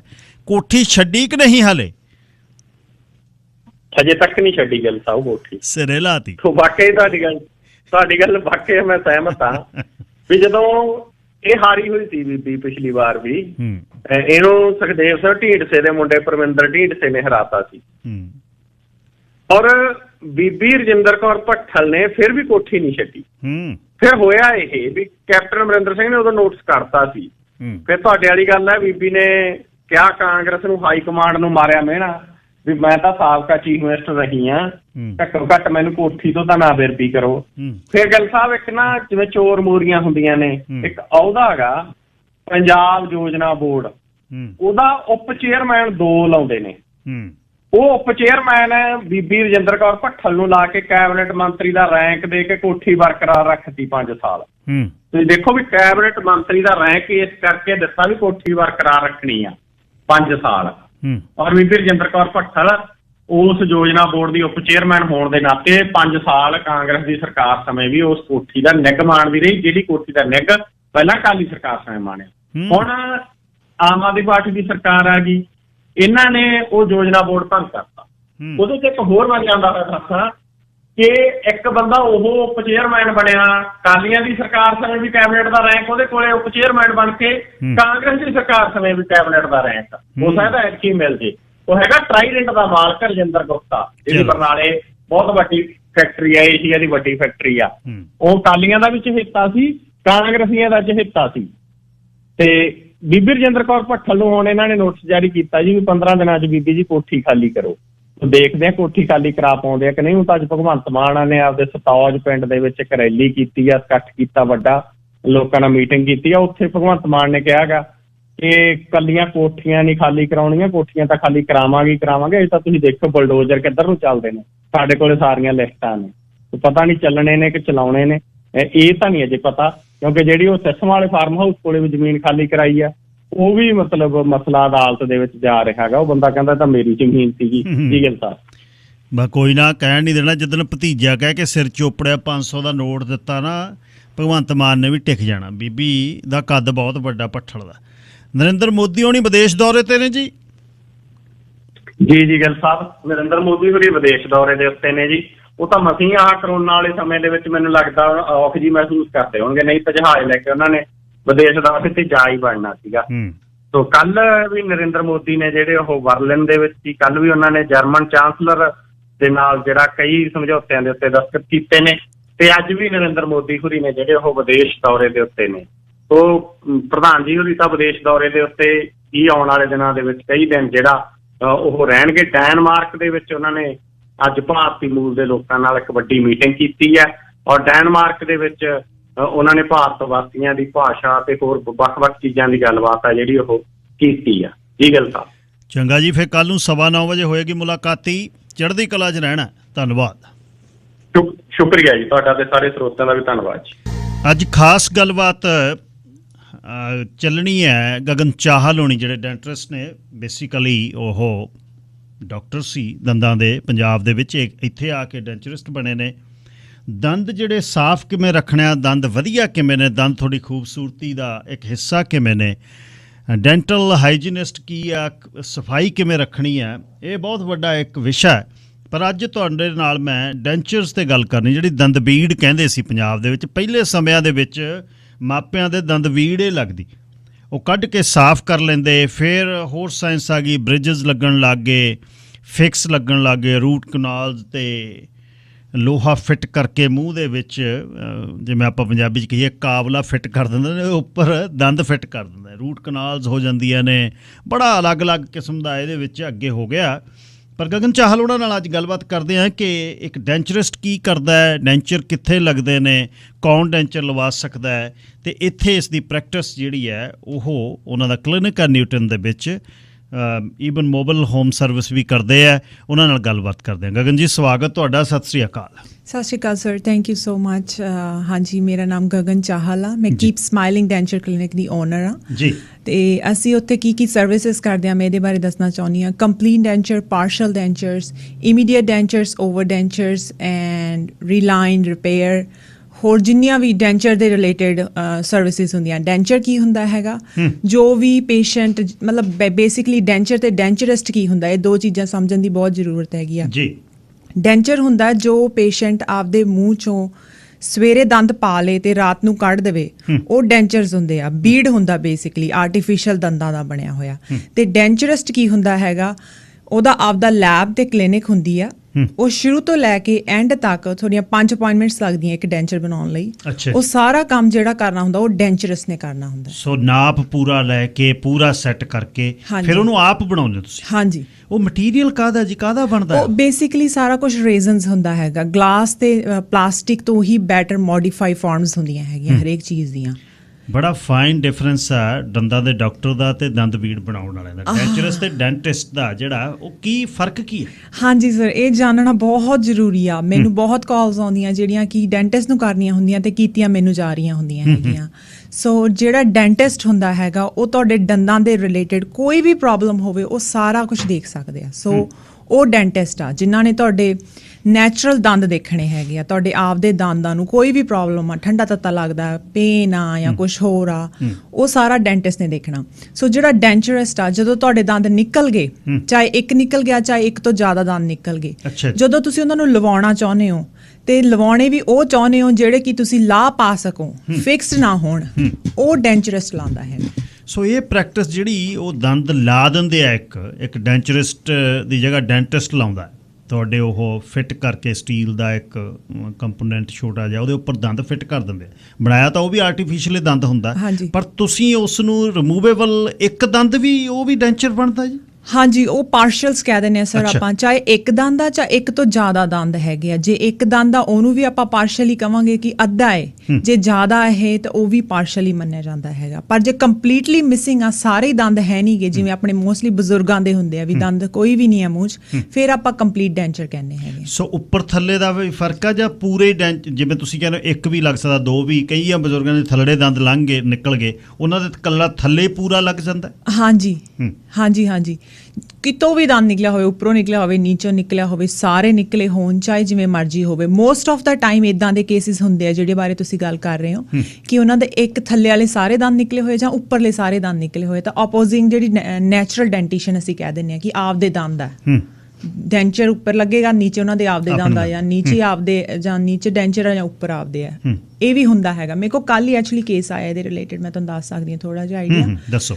ਮੇਰੇ ਕੋਲ ਕੱਲ ਇੱਕ ਰਿਪੇਅਰ ਦਾ ਕੇਸ ਆਇਆ ਜਿਨ੍ਹਾਂ ਦਾ ਡੈਂਚਰ 2 ਹਾਫ ਦੇ ਵਿੱਚ ਪ੍ਰੋਪਰਲੀ ਨਹੀਂ ਟੁੱਟਿਆ, ਕ੍ਰੈਕ ਹੋਇਆ ਸੀ। ਅੱਛਾ। ਤਾਂ ਮੈਂ ਜ਼ਿਆਦਾ ਐਕਸਪਲੇਨੇਸ਼ਨ ਨਹੀਂ ਦੇ ਸਕਦੀ ਕੇਸ ਦੀ, ਪਰ ਮੈਂ ਤੁਹਾਨੂੰ ਉੱਦਾਂ ਦੱਸਦੀ ਹਾਂ। ਜਦੋਂ ਮੈਂ ਪੁੱਛਿਆ ਵੀ ਇਹ ਕਿਵੇਂ ਟੁੱਟਿਆ, ਵੀ ਮੈਨੂੰ ਲੱਗਿਆ ਵੀ ਮੋਸਟਲੀ ਦੰਦ ਕਦੋਂ ਟੁੱਟਦੇ ਜਦੋਂ ਥੱਲੇ ਡਿੱਗ ਜਾਣ, ਕਿਉਂਕਿ ਉਹ ਪਲਾਸਟਿਕ ਹੈ, ਬੈਟਰ ਫਾਰਮ ਆ, ਰੇਜ਼ਨਸ ਆ, ਗਲਾਸ ਦੀ ਤਰ੍ਹਾਂ, ਉਹਨੇ ਟੁੱਟ ਜਾਣਾ, ਕ੍ਰੈਕ ਹੋ ਜਾਣਾ। ਤਾਂ ਉਹ ਮੈਨੂੰ ਕਹਿੰਦੇ ਵੀ ਨਹੀਂ ਥੱਲੇ ਨਹੀਂ ਡਿੱਗਿਆ ਹੈਗਾ। ਮੈਂ ਕਿਹਾ ਠੀਕ ਹੈ ਜੀ। ਫਿਰ ਮੈਂ 1-2 ਕੁਐਸਚਨ ਹੋਰ ਪੁੱਛੇ, ਓਕੇ ਜੀ ਫਿਰ ਤੁਸੀਂ ਮੈਨੂੰ ਦੱਸੋਗੇ ਕਿਵੇਂ ਟੁੱਟਿਆ? ਕਹਿੰਦੇ ਖਾਂਦੇ ਖਾਂਦੇ ਟੁੱਟ ਗਿਆ। ਮੈਂ ਕਿਹਾ ਓਕੇ, ਕਿਉਂਕਿ ਹਜੇ ਤੱਕ ਮੈਂ ਉਹਨਾਂ ਦਾ ਮੂੰਹ ਨਹੀਂ ਦੇਖਿਆ, ਹਜੇ ਸਿਰਫ ਸਾਡੀ ਉੱਦਾਂ ਹੀ ਗੱਲ ਹੋ ਰਹੀ ਆ ਔਨ ਦਾ ਚੇਅਰ ਬੈਠ ਕੇ। ਤਾਂ ਮੈਂ ਕਿਹਾ ਓਕੇ। ਮੈਨੂੰ ਕਹਿੰਦੇ ਮੇਰੇ ਥੱਲੇ ਤਾਂ ਆਪਦੇ ਦੰਦ ਆ। ਅੱਛਾ ਜੀ। That make sense here. ਕਿਉਂਕਿ ਜਿਹੜਾ ਉੱਪਰਲਾ ਡੈਂਚਰ ਆ ਉਹ ਪਲਾਸਟਿਕ ਆ ਤੇ ਥੱਲੇ ਜਿਹੜੀ ਡੈਂਟੇਸ਼ਨ ਆਪਦੀ ਆ ਉਹ ਬਹੁਤ ਜ਼ਿਆਦਾ ਸਟਰੋਂਗ ਬਾਈਟ ਆ ਥੱਲੇ, ਉੱਪਰ ਆਰਟੀਫੀਸ਼ੀਅਲ ਆ। ਤਾਂ ਉਹਨਾਂ ਨੇ ਜਦੋਂ ਵਾਰ-ਵਾਰ ਆਪਾਂ ਬਾਈਟ ਕਰੀ ਗਏ ਵਿਦਿਨ 2-3 years ਤਾਂ ਉਹ ਕ੍ਰੈਕ ਆ ਗਿਆ ਉਹਦੇ 'ਚ। ਸੋ ਹੁਣ ਆਪਾਂ ਉਹਨਾਂ ਨੂੰ ਕੀ ਕਰ ਰਹੇ ਹਾਂ, ਮੈਂ ਉਸ ਡੈਂਚਰ ਨੂੰ ਰਿਪੇਅਰ ਕਰ ਰਹੀ ਹਾਂ, ਪਰ ਨਾਲ ਇੱਕ ਬਾਰ ਪਾ ਰਹੀ ਹਾਂ ਡੈਂਚਰ ਦੇ ਵਿੱਚ, ਜਿਹਦੇ ਨਾਲ ਉਹ ਸਟਰੈਂਥ ਥੋੜੀ ਜ਼ਿਆਦਾ ਬੈਟਰ ਹੋ ਜੇ। ਸੋ ਪਲਾਸਟਿਕ ਦੇ ਨਾਲ ਥੋੜਾ ਜਿਹਾ ਮੈਟਲ ਦਾ ਪੋਰਸ਼ਨ ਪਾ ਰਹੇ ਹਾਂ ਆਪਾਂ ਉਹਦੇ 'ਚ। ਅੱਛਾ, ਹੁਣ ਬੀਇੰਗ ਏ ਪ੍ਰੋਫੈਸ਼ਨਲ ਮੈਨੂੰ ਇਹ ਦੱਸੋ ਵੀ ਮੇਰੇ 2 ਦੰਦ ਨਿਕਲ ਗਏ, ਮੈਂ ਡਿਸਾਈਡ ਕਰਨਾ ਵੀ ਮੈਂ ਉਹਦੇ ਤੇ ਡੈਂਚਰ ਲਾਵਾਂ ਜਾਂ ਫਿਕਸ ਲਾਵਾਂ, ਉਹਦਾ ਕੀ ਓਪੀਨੀਅਨ ਹੈ? ਸਾਰਿਆਂ ਨਾਲੋਂ ਪਹਿਲੀ ਗੱਲ ਇਹ ਹੈ ਜੀ ਤੁਹਾਡੀ ਮਨੀ। ਅੱਛਾ ਠੀਕ ਹੈ ਜੀ। ਤੁਹਾਨੂੰ ਜੇ ਤੁਸੀਂ ਸਪੋਜ਼ ਡੈਂਟਿਸਟ ਕੋਲ ਜਾਣਾ ਹੈ ਤੇ ਬ੍ਰਿਜ ਲਵਾਉਣਾ ਚਾਹੁੰਦੇ ਹੋ, ਬ੍ਰਿਜ ਹੀ ਲੱਗੇਗਾ, 2 ਦੰਦਾਂ ਨੂੰ ਰਿਪਲੇਸ ਕੀਤਾ ਜਾਏਗਾ ਤੇ 2 ਤੁਹਾਡੇ ਨਾਲ ਦੇ ਜਿਹੜੇ ਖੜੇ ਦੰਦ ਨੇ ਉਹਨਾਂ ਤੇ ਹੈਂਗ ਕੀਤਾ ਜਾਏਗਾ। ਹਾਂਜੀ, ਉਹਨਾਂ ਤੇ ਹੈਂਗ ਕੀਤਾ ਜਾਏਗਾ, ਉਹਨੂੰ ਪੋਲ ਦੀ ਤਰ੍ਹਾਂ ਯੂਜ਼ ਕਰਦੇ ਹਾਂ ਆਪਾਂ।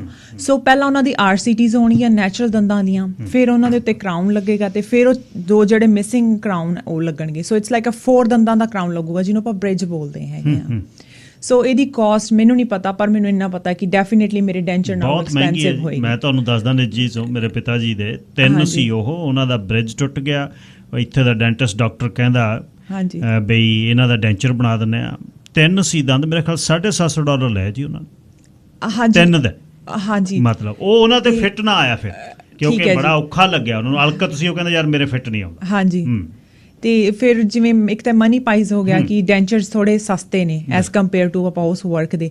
ਦੂਜੀ ਗੱਲ ਇਹ ਹੈਗੀ ਆ ਵੀ ਜਿਹੜੇ ਤੁਹਾਡੇ ਦੋ ਨਾਲ ਦੇ ਦੰਦ ਪਰਫੈਕਟਲੀ ਸਾਊਂਡ ਦੰਦ ਆ, ਤੁਸੀਂ ਉਹਨਾਂ ਨੂੰ ਖਰਾਬ ਕਰ ਰਹੇ ਹੋ, ਆਰਸੀਟੀ ਕਰ ਰਹੇ ਹੋ, ਬਿਲਕੁਲ ਠੀਕ, ਉੱਤੇ ਕਰਾਊਨ ਕਰ ਰਹੇ ਹੋ। ਵਿਦ ਇਨ ਅ ਫਿਊਚਰ ਉਹਦੇ 'ਚ ਲੀਕੇਜ ਹੋਣ ਦੇ ਚਾਂਸਸ ਹੁੰਦੇ ਹੈਗੇ ਆ। ਜੇ ਕੋਈ ਨਹੀਂ ਚਾਹੁੰਦਾ ਕਿ ਮੈਂ ਲਾਈਕ ਨਹੀਂ ਕਰਦਾ ਹੈਗਾ ਇਹ ਵਾਲਾ, ਬੈਟਰ ਆਪਸ਼ਨ ਉਦੋਂ ਵੀ ਇੱਕ ਹੋਰ ਹੁੰਦੀ ਹੈਗੀ ਆ। ਜੇ ਤੁਹਾਡਾ ਇੱਕੋ ਹੀ ਦੰਦ ਮਿਸਿੰਗ ਆ, ਦੈਟਸ ਇੰਪਲਾਂਟ, ਉਹਦੇ ਉੱਪਰ ਕਰਾਊਨ ਲੱਗਦਾ। ਉਹ ਵੀ ਡੈਂਟਿਸਟ ਦੀ ਜੌਬ ਆ, ਪਰ ਮੈਂ ਇੱਥੇ ਬਾਈ ਪ੍ਰੋਫੈਸ਼ਨਲ ਮੈਂ ਇਹ ਦੱਸਣਾ ਚਾਹੁੰਦੀ ਹਾਂ ਕਿ ਜਿਹੜੀ ਚੀਜ਼ ਸਹੀ ਆ, ਮੈਂ ਆਪਦਾ ਹੀ ਪ੍ਰਮੋਸ਼ਨ ਨਹੀਂ ਕਰਨਾ ਹੀ, ਮੇਰੇ ਕਹਿੰਦਾ ਮਤਲਬ ਵੀ ਤੁਹਾਨੂੰ ਪਤਾ ਹੋਣਾ ਚਾਹੀਦਾ ਵੀ ਕਿ ਵੀ ਆਪਸ਼ਨਸ ਹੁੰਦੀਆਂ, ਪਰ ਉਹ ਵੀ ਇੰਪਲਾਂਟ ਸਰਜਰੀ ਹੁੰਦੀ ਆ, ਫਿਰ ਉਹਦੇ ਉੱਤੇ ਕੈਪ ਹੁੰਦਾ ਹੈ, ਫਿਰ ਉਹ ਵੀ ਕਾਸਟ ਵਾਈਜ਼ ਬਹੁਤ ਕਾਸਟਲੀ ਪੈਂਦਾ ਹੈਗਾ। ਅੱਛਾ, ਇੱਕ ਮੈਨੂੰ ਵੈਸੇ ਇਹ ਦੱਸਿਓ ਬਈ ਜਿਹੜਾ ਪੂਰਾ ਤੁਸੀਂ ਫੁੱਲ ਜਿਹੜੀ ਦੰਦਵੀੜ ਲੱਗਣੀ ਆ, ਉਹਨੂੰ ਤਾਂ ਤੁਸੀਂ ਜਵਾੜਿਆਂ ਦੇ ਵਿੱਚੋਂ ਗਾਂਹ ਜਾ ਕੇ ਫਿਕਸ ਹੁੰਦੀ ਆ, ਗਾਂਹ ਬਡਸ ਬੁੱਟਾਂ ਤੇ ਉਹ ਕਹਿੰਦੇ ਕਿੱਥੇ ਲੱਗਦੀ ਹੈ ਜੀ? ਮੈਂ ਤੁਹਾਨੂੰ ਦੱਸਦੀ ਹਾਂ ਜੀ, ਦੋ ਤਰ੍ਹਾਂ ਦੇ ਹੁੰਦੇ ਆ ਡੈਂਚਰਸ ਵੀ ਜਿਹੜੇ ਹੁੰਦੇ ਹੈਗੇ। ਉਸ ਤੋਂ ਅੱਗੇ ਇੱਕ ਤਾਂ ਜਿਨ੍ਹਾਂ ਦੀ ਹੱਡੀ ਪਰਫੈਕਟਲੀ ਸਾਊਂਡ ਪਈ ਆ, ਉਹ ਕਹਿ ਦੇਣ ਆਪਾਂ ਉਹਨਾਂ ਨੂੰ ਨਾਰਮਲ ਹੱਡੀ ਦੀ ਵਧੀਆ ਜਗ੍ਹਾ ਹੈਗੀ ਆ, ਸਪੇਸ ਵਧੀਆ ਹੈਗੀ ਆ, ਹਾਈਟ ਵਧੀਆ ਹੈਗੀ ਆ, ਬੁੱਟ ਬੇਸਿਕਲੀ ਆਪਾਂ ਜਦੋਂ ਪੰਜਾਬੀ ਚ ਕਹਿੰਦੇ ਆ ਬੁੱਟ ਕਹਿੰਦੇ ਆ ਉਹਨਾਂ ਨੂੰ, ਜਿਹੜੀ ਨਾਰਮਲ ਲੈਂਗੁਏਜ ਉਸ ਕਹਿੰਦੇ ਬੁੱਟ, ਜਿਹੜੇ ਸ਼ੁਰੂ ਚ ਆਪਣੇ ਬਚਪਨ ਚ ਆਉਂਦੇ। ਹਾਂਜੀ, ਵੀ ਬੁੱਟ ਹੈਗੇ, ਉਹਨਾਂ ਦੀ ਹਾਈਟ ਵਧੀਆ ਹੈ ਤਾਂ ਆਪਾਂ ਤੇ ਡੈਂਚਰ ਲਾ ਸਕਦੇ ਆ, ਤੇ ਉਹ ਟਿਕਦਾ ਵੀ ਆ ਪਰਫੈਕਟਲੀ, ਕੋਈ ਚੱਕਰ ਨਹੀਂ ਆਉਂਦਾ ਹੈਗਾ। ਜੇ ਹੁਣ ਉਹ ਕੱਸ ਗਏ ਆ, ਕੱਸਦੇ ਉਹ ਕਿਵੇਂ ਆ, ਚਾਰ ਦੰਦ ਆਪਣੇ ਬਚ ਗਏ ਆਪਦੇ, ਪਿਛਲੇ ਚਾਰ ਨਿਕਲੇ ਹੋਏ ਆ, ਆਪਾਂ ਕੇਅਰ ਨਹੀਂ ਕੀਤੀ ਉਹਨਾਂ ਦੀ, ਤੇ ਜਿਹੜਾ ਹੱਡੀ ਤੇ ਜਿਹੜੀ ਹੈਗੀ ਆ ਨਾ ਆਪਣੀ ਦੰਦ ਤੇ ਹੱਡੀ, ਉਹਦਾ ਰਿਲੇਸ਼ਨ ਇਹ ਹੈ ਜਿਵੇਂ ਟਰੀ ਤੇ ਸੋਇਲ ਦਾ ਹੈਗਾ, ਮਿੱਟੀ ਤੇ ਦਰਖਤ ਦਾ ਹੈਗਾ। ਉਹ ਇੱਕ ਦੂਜੇ ਨੂੰ ਫੜ ਕੇ ਰੱਖਦੇ ਆ ਜਿੰਨਾ ਚਿਰ ਖੜਦੇ ਹੈਗੇ ਆ, ਜਦੋਂ ਨਿਕਲ ਜਾਂਦੇ ਆ ਫਿਰ ਉਹ ਹੱਡੀ ਵੀ ਖੁਰਨੀ ਸ਼ੁਰੂ ਹੋ ਜਾਂਦੀ ਹੈਗੀ ਆ। ਹਾਂਜੀ, ਫਿਰ ਉਹ ਕੀ ਕੀਤਾ, ਆਪਾਂ ਕੇਅਰ ਨਹੀਂ ਕੀਤੀ, ਆਪਣੇ ਦੰਦ ਨਿਕਲ ਗਏ ਪਿੱਛੇ ਵਾਲੇ ਚਾਰ, ਕੋਈ ਗੱਲ ਨਹੀਂ ਪਿੱਛੇ ਹੀ ਆ, ਖਾਣ ਦਾ ਠੀਕ ਚੱਲੀ ਗਿਆ, ਉਹ ਹੱਡੀ ਖੋਰਨੀ ਸ਼ੁਰੂ ਹੋ ਗਈ, ਮੂਰਲੀ ਹਜੇ ਖੜੀ ਆ, ਤਾਂ ਉਹ ਅਨਈਵਨ ਹੋ ਗਈ ਬੋਨ। ਅੱਛਾ ਜੀ। ਹਾਂਜੀ, ਫਿਰ ਜਦੋਂ ਆਪਾਂ ਉਹਨਾਂ ਤੇ ਡੈਂਚਰਸ ਲਾਉਂਦੇ ਆ, ਫਿਰ ਉਹ ਚਾਂਸਸ ਹੁੰਦੇ ਵੀ ਉਹ ਟਿਕਦੇ ਘੱਟ ਆ। ਅੱਛਾ ਜੀ। ਫਿਰ ਆਪਾਂ ਇੰਪਲਾਂਟਸ ਦੀ ਹੈਲਪ ਲੈਂਦੇ ਆ। ਅੱਛਾ ਜੀ। ਹਾਂਜੀ, ਫਿਰ ਉਹਨੂੰ ਆਪਾਂ ਓਵਰ ਡੈਂਚਰ ਬੋਲਦੇ ਹੈਗੇ ਆ। ਅੱਛਾ, ਇੰਪਲਾਂਟਸ ਲਾ ਕੇ ਉਹ ਡੈਂਟਿਸਟ ਡਿਸਾਈਡ ਕਰਦਾ ਹੈ ਕਿ ਕਿੰਨੇ ਇੰਪਲਾਂਟਸ ਲੱਗਣੇ ਹੈਗੇ ਆ। ਜਿਹੜਾ ਆਈਡਲੀ ਕੰਡੀਸ਼ਨ ਆ, ਮੈਂ ਉਹਦੇ ਲਈ ਦੱਸ ਦਿੰਦੀ ਆ, ਥੱਲੇ 2 ਲੱਗਦੇ ਆ ਥੱਲੇ ਵਾਲੀ ਹੱਡੀ ਦੇ ਵਿੱਚ, ਜੇ ਉੱਪਰ ਵੀ ਲਾਉਣੇ ਆ ਤਾਂ 4 ਲੱਗਦੇ ਆ। ਫਿਰ ਤੁਸੀਂ ਬਣਾਉਂਦੇ ਆ? ਫਿਰ ਉਹਦੇ ਉੱਤੇ ਜਿਹੜਾ ਡੈਂਚਰ ਆ ਉਹ ਮੈਂ ਬਣਾਉਣੀ ਆ। ਹਾਂਜੀ, ਫਿਰ ਇਹ ਟੀਮ ਵਰਕ ਹੁੰਦਾ ਹੈਗਾ। ਬੜੀ ਫਾਈਨ ਲਾਈਨ ਆ ਜੀ ਡੈਂਟਿਸਟ ਤੇ ਡੈਂਟਿਸਟ ਦੇ ਵਿੱਚ। ਹਾਂਜੀ, ਬਟ ਇਹ ਜਾਣਨਾ ਬਹੁਤ ਜ਼ਰੂਰੀ ਹੈਗਾ। ਹਾਂ ਬਈ ਕਿਹੜੀ ਸਰਵਿਸ ਕਿਸ ਤਰ੍ਹਾਂ ਤੋਂ ਲੈਣੀ, ਕਿਸ ਤੋਂ ਲੈਣੀ ਹੈ। ਸੋ ਇਸ ਤਰ੍ਹਾਂ ਅਲੱਗ-ਅਲੱਗ ਫੋਨ ਆਉਂਦੇ ਰਹਿੰਦੇ ਆ ਦੰਦਾਂ ਦੇ। ਹਾਂਜੀ, ਮੋਸਟ ਆਫ ਦਾ ਟਾਈਮ ਤੁਹਾਡੇ ਵਾਲੇ ਉਹਨਾਂ ਨੂੰ। ਅੱਛਾ, ਤੁਸੀਂ ਉੱਥੇ ਡਾਕਟਰ ਸੀ, ਤੁਸੀਂ BDS ਹੋ, ਇੱਥੇ ਆ ਕੇ ਫਿਰ ਉਧਰ ਨੂੰ ਪ੍ਰੈਕਟਿਸ ਦਾ ਇਹਦਾ ਇਹ ਫੀਲਡ ਕਿਵੇਂ ਚੁਣਿਆ ਜੀ? ਮੈਨੂੰ ਨਾ ਜੀ ਐਕਚੁਅਲੀ ਜਿਹੜਾ ਲੈਬ ਵਰਕ ਹੈਗਾ, ਇਹ ਸਾਡੇ ਐਕਚੁਅਲੀ ਜਿਹੜੇ ਡੈਂਟਿਸਟ ਹੁੰਦਾ ਨਾ, ਉਹ ਸਿਰਫ ਇੱਕ ਬ੍ਰਾਂਚ ਨਹੀਂ ਹੁੰਦੀ। ਆਪਾਂ ਕਹਿ ਦਿੰਦੇ ਆ ਵੀ ਦੰਦਾਂ ਦਾ ਡਾਕਟਰ ਆ, ਇਟਸ ਨਾਟ ਦੰਦਾਂ ਦਾ ਇੱਕ ਦੰਦ ਇੱਕ ਨਹੀਂ ਹੈਗਾ, ਦੰਦ ਦੇ ਵਿੱਚ ਵੀ 8 ਬ੍ਰਾਂਚਸ ਹੁੰਦੀਆਂ ਹੈਗੀਆਂ। ਸੋ ਇੱਥੇ ਆਪਣੇ ਕੀ ਕੀਤਾ ਹੋਇਆ ਹੈ, ਇੱਥੇ ਪ੍ਰੋਸਥੋ ਨੂੰ ਵੀ, ਪ੍ਰੋਸਥੋ ਹੈ ਬੇਸਿਕਲੀ ਜਿਹੜੀ ਬ੍ਰਾਂਚ 'ਚ ਮੈਂ ਕੰਮ ਕਰਦੀ ਹੈਗੀ ਆ। ਸੋ ਉਹਦੇ 'ਚ ਵੀ ਫਿਕਸ ਤੇ ਰਿਮੂਵੇਬਲ ਨੂੰ 2 ਹਾਫ ਦੇ ਵਿੱਚ ਡਿਵਾਈਡ ਕਰਤਾ। ਜਿਹੜਾ ਫਿਕਸ ਸੀ ਉਹ ਤਾਂ ਡੈਂਟਿਸਟ ਨੂੰ ਦੇਤਾ, ਜਿਹੜਾ ਰਿਮੂਵੇਬਲ ਆ ਉਹ ਡੈਂਚਰਿਸਟ ਨੂੰ ਦੇਤਾ। ਡੈਂਟਿਸਟ ਵੀ ਕਰਦੇ ਆ ਜਿਹੜੇ ਮਤਲਬ ਲਾਉਣ ਪਾਉਣ ਵਾਲੇ ਦੰਦ, ਉਹ ਵੀ ਲਾਉਂਦੇ ਹੈਗੇ, ਇਹ ਨਹੀਂ ਹੈਗਾ। ਬਟ ਸਾਡੀ ਜਿਹੜੀ ਲਾਈਨ ਹੈਗੀ ਉਹ ਕੰਪਲੀਟਲੀ ਇਹਨਾਂ ਤੇ ਫੋਕਸਡ ਆ। ਸੋ ਜਿਵੇਂ ਸਾਨੂੰ ਕਹਿ ਦਿੰਦੇ ਵੀ ਡੈਂਚਰ ਸਪੈਸ਼ਲਿਸਟ ਆ, ਕਿਉਂਕਿ ਅਸੀਂ ਪੜ੍ਹੇ ਹੀ ਉਹਦੇ ਬਾਰੇ ਆ, ਕੰਮ ਹੀ ਉਹ ਕੀਤਾ ਹੈਗਾ। ਵਿਦਨ ਮਾਈ ਇੰਟਰਨਸ਼ਿਪ ਮੈਂ 3 ਸਾਲ ਜਦੋਂ ਸਕੂਲ ਗਈ ਹਾਂ, ਉਦੋਂ ਵੀ ਅਸੀਂ ਸਿਰਫ ਇਹੀ ਚੀਜ਼ਾਂ ਬਣਾਈਆਂ, ਇਹੀ ਪੇਸ਼ੈਂਟ ਦੇਖਿਆ, ਇਹਨਾਂ ਤੇ ਹੀ ਮੇਨ ਫੋਕਸਡ ਆ। ਸੋ ਮੈਨੂੰ ਇਹ ਲਾਈਨ ਵਧੀਆ ਲੱਗਦੀ ਸੀ, ਇਟਸ ਲਾਈਕ ਆਰਟ ਵਰਕ ਹੈਗਾ। ਨਹੀਂ, ਬਹੁਤ ਵਧੀਆ। ਹਾਂਜੀ, ਜਾਣਕਾਰੀ ਤੁਸੀਂ ਬਹੁਤ ਦਿੱਤੀ। ਥੋੜਾ ਜਿਹਾ ਸਮਾਂ ਅੱਜ ਮੇਰੇ ਕੋਲ ਘੱਟ ਹੈ, ਪਰ ਮੈਂ ਖੁੱਲ੍ਹ ਕੇ ਇਹਦੇ ਨਾਲ ਤੁਹਾਡੇ ਨਾਲ ਗੱਲਬਾਤ ਕਰਨੀ ਚਾਹੁੰਦਾ। ਇੱਕ ਤਾਂ ਆਪਣਾ ਫੋਨ ਨੰਬਰ, ਤੇ ਇੱਕ ਇਹਦੀ ਕੋਈ ਕਵਰੇਜ ਵਗੈਰਾ ਦੇ ਬਾਰੇ ਵੀ, ਕੋਈ ਇੰਸ਼ੋਰੈਂਸ ਵੀ ਕਵਰ ਕਰਦਾ ਹੈ? ਜਿਨ੍ਹਾਂ ਕੋਲ ਸਰ ਡੈਂਟਲ ਇੰਸ਼ੋਰੈਂਸਿਸ ਹੁੰਦੀਆਂ ਹੈਗੀਆਂ, ਕਈ ਵਾਰੀ ਕੰਮ ਤੋਂ ਆਪਣੇ ਇੰਸ਼ੋਰੈਂਸ ਹੁੰਦੀ ਹੈਗੀ ਆ, ਤਾਂ ਉਹ ਕਵਰ ਕਰਦੇ ਹੈਗੇ ਆ। ਬਟ ਕਵਰੇਜ ਚੈੱਕ ਕਰਨੀ ਪੈਂਦੀ ਆ ਪਹਿਲਾਂ। ਜਿਵੇਂ ਤੁਸੀਂ ਪਹਿਲੀ ਅਪਾਇੰਟਮੈਂਟ 'ਤੇ ਆਉਂਦੇ ਹੋ, ਐਂਡ ਪਹਿਲੀ ਅਪਾਇੰਟਮੈਂਟ ਹਮੇਸ਼ਾ ਮੇਰੇ ਕਲੀਨਿਕ 'ਤੇ ਫ੍ਰੀ ਆ, ਉਹਦਾ ਕੋਈ ਚਾਰਜਿਸ ਨਹੀਂ ਹੈਗਾ। ਤੁਸੀਂ ਆਉਂਦੇ ਹੋ, ਆਪਾਂ ਗੱਲਬਾਤ ਹੀ ਕਰਨੀ ਹੈਗੀ ਹੈ। ਜੇ ਤੁਸੀਂ ਹਾਂ ਕਰੋਗੇ, ਆਪਾਂ ਨੈਕਸਟ ਅਪਾਇੰਟਮੈਂਟ ਤੋਂ ਕੰਮ ਸਟਾਰਟ ਕਰ ਲਾਂਗੇ। ਪਹਿਲੀ ਅਪਾਇੰਟਮੈਂਟ ਦਾ ਕੋਈ ਚਾਰਜਿਸ ਨਹੀਂ ਹੈਗਾ। ਸੋ ਜਿਹੜੀ ਪਹਿਲੀ ਅਪਾਇੰਟਮੈਂਟ 'ਤੇ ਆਉਂਦੇ ਆ, ਮੈਂ ਉਹਨਾਂ ਦੀ ਇੰਸ਼ੋਰੈਂਸ ਦੀ ਡਿਟੇਲ ਵਗੈਰਾ ਲੈ ਲੈਂਦੀ ਹਾਂ। ਫਿਰ ਮੈਂ ਉਹਨਾਂ ਨੂੰ ਪ੍ਰੀ ਔਥ ਭੇਜਦੀ ਹਾਂ ਵੀ ਇਹ ਪੇਸ਼ੈਂਟ ਨੂੰ ਮੇਰੇ ਨੂੰ ਆਹ ਸਰਵਿਸਿਜ਼ ਚਾਹੀਦੀਆਂ, ਤੁਸੀਂ ਕਿੰਨੀਆਂ ਕਵਰੇਜ ਕਰਦੇ ਹੋ, ਠੀਕ ਜੀ, ਤੁਸੀਂ ਕਿੰਨੀਆਂ ਕਰ ਰਹੇ ਹੋ, ਬਾਈ ਪਾਕਟ ਉਹਨਾਂ ਨੂੰ ਕਿੰਨਾ ਦੇਣਾ ਪਏਗਾ, ਉਹ ਸਾਰਾ ਕੁਝ ਆਪਾਂ ਉਹਨਾਂ ਨੂੰ ਪੇਸ਼ੈਂਟ ਨੂੰ ਐਕਸਪਲੇਨੇਸ਼ਨ ਪ੍ਰੋਪਰਲੀ ਦਿੰਦੇ ਆ। ਪਰ ਮੋਸਟਲੀ ਕਰਦੇ ਆ ਕਵਰ।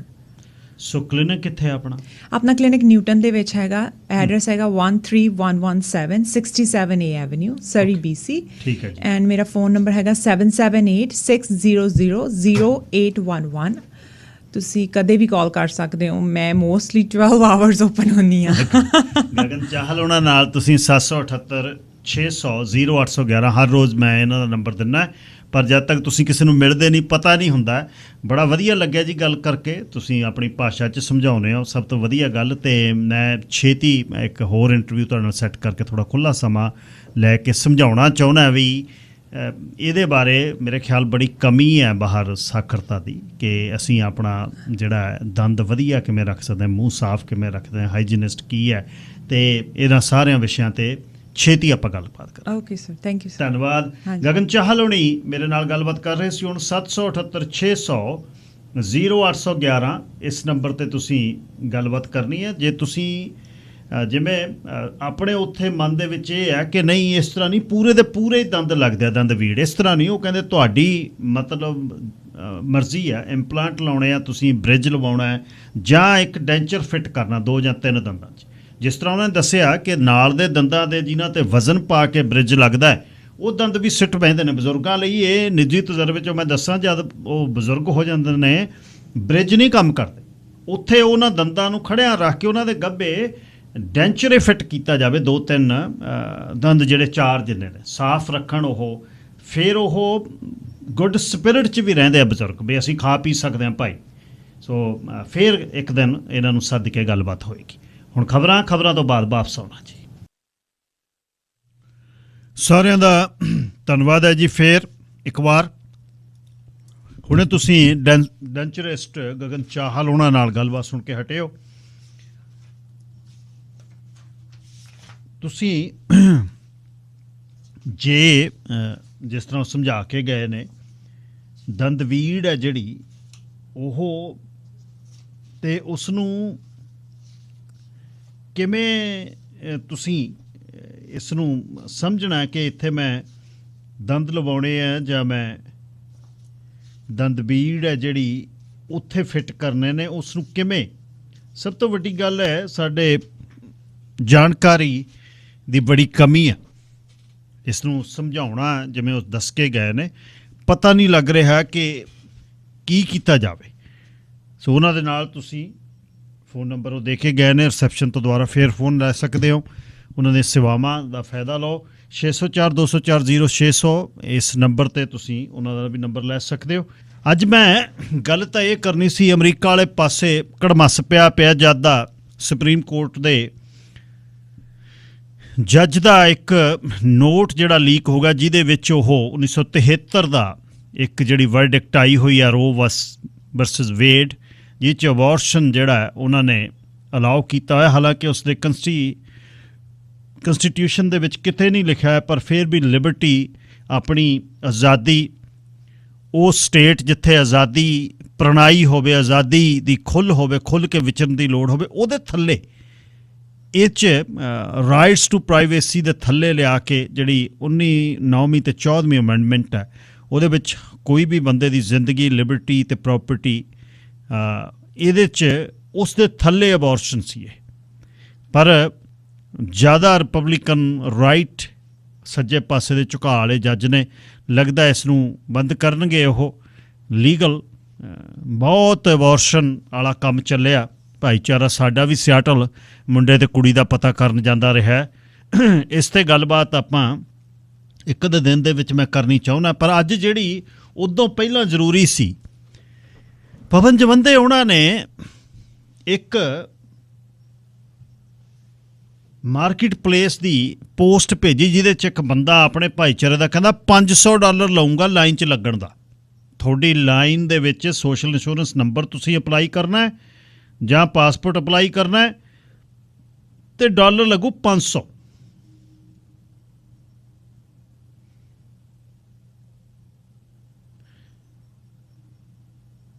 ਤੇ ਉਹਦੇ 'ਚ passport line holder and sand application $500।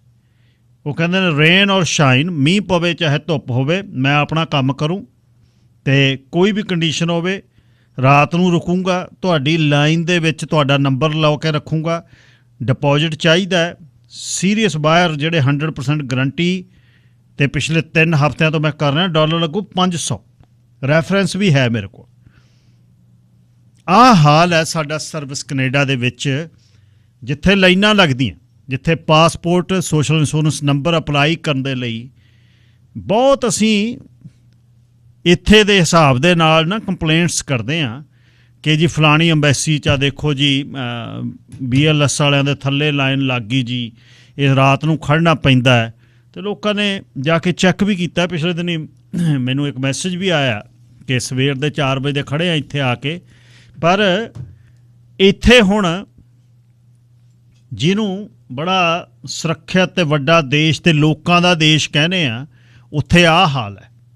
ਇਹਦੇ ਲਈ ਹੁਣ ਜ਼ਿੰਮੇਵਾਰ ਕੌਣ ਹੈ ਅਤੇ ਕਿਹਨੂੰ ਤੁਸੀਂ ਕਹੋ? ਕਿਹੜੀ ਸਰਕਾਰ ਆ ਜਿਹੜੀ ਇਹਦਾ ਜ਼ਿੰਮਾ ਲਏਗੀ? ਫੈਡਰਲ ਦੇ ਥੱਲੇ ਆਉਂਦਾ ਹੈ। ਕਿਹੜੀਆਂ ਗੱਲਾਂ ਨੇ ਜਿਹੜੀਆਂ ਜਿਹਦੇ ਆਧਾਰ 'ਤੇ ਤੁਸੀਂ ਲੋਕ ਕਹਿਣੇ ਅਸੀਂ ਸਰਕਾਰ ਚੁਣੀ ਹੋਈ ਆ? ਆਹ ਹਾਲ। ਹੁਣ ਤਾਂ ਕੋਵਿਡ ਮੁੱਕ ਗਿਆ, ਮਾਸਕ ਲਾ ਦਿੱਤੇ, 2 ਸਾਲ ਕੋਵਿਡ ਦੇ ਥੱਲੇ ਬੜੇ ਨਜ਼ਾਰੇ ਲੈ ਲਏ।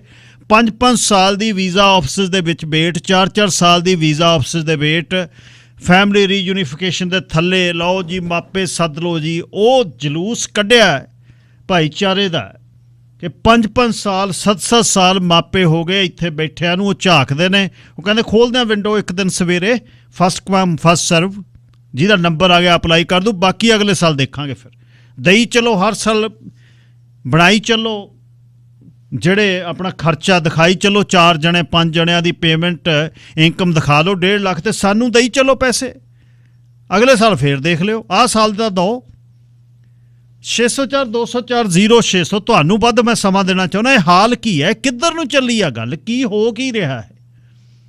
$500 ਦੀਆਂ ਐਡਸ ਪੈਣ ਲੱਗ ਗਈਆਂ ਫੇਸਬੁੱਕ 'ਤੇ ਤੁਹਾਡੀ ਲਾਈਨ ਰੋਕਣ ਦੇ ਲਈ। ਰਿਚਮੰਡ ਦੇ ਵਿੱਚ ਮੀਂਹ ਹੋਵੇ, ਹਨੇਰੀ ਹੋਵੇ, ਕਹਿੰਦੇ ਰਾਤ ਨੂੰ ਖੜ੍ਹ ਜਾਂਗੇ ਅਸੀਂ, $500 ਚਾਹੀਦਾ ਡਿਪੋਜ਼ਿਟ ਪਹਿਲਾਂ, ਸਵੇਰੇ ਤੁਸੀਂ ਆ ਜਾਓ, ਤੁਹਾਡੇ ਆਉਣ ਤੋਂ 1 ਨੰਬਰ 'ਤੇ ਮੈਂ ਬੈਠੂ, ਸਭ ਤੋਂ ਅੱਗੇ ਖੜਾਂਗੇ। ਲੋਕ 10-10 ਘੰਟੇ 12-12 ਘੰਟੇ ਸਰੀ ਦੇ ਸਰਵਿਸ ਕੈਨੇਡਾ 'ਚ ਸਵੇਰੇ 5 ਵਜੇ 4 ਵਜੇ ਲਾ ਕੇ ਲੋਕ ਹੱਥ ਨੇ 4 ਵਜੇ ਘਰ ਨੂੰ ਮੁੜੇ ਆਉਂਦੇ ਨੇ। ਇਹ ਉਹ ਨੇ ਜਿਨ੍ਹਾਂ ਨੇ ਸੋਸ਼ਲ ਇੰਸ਼ੋਰੈਂਸ ਨੰਬਰ, ਕੋਈ ਪਾਸਪੋਰਟ ਅਪਲਾਈ ਕਰਨਾ, ਪਾਸਪੋਰਟ ਆਫਿਸ ਦੇ ਵਿੱਚੋਂ ਗਏ ਨਾ, ਤੁਸੀਂ ਸਰਵਿਸ ਕੈਨੇਡਾ ਜਾਓ।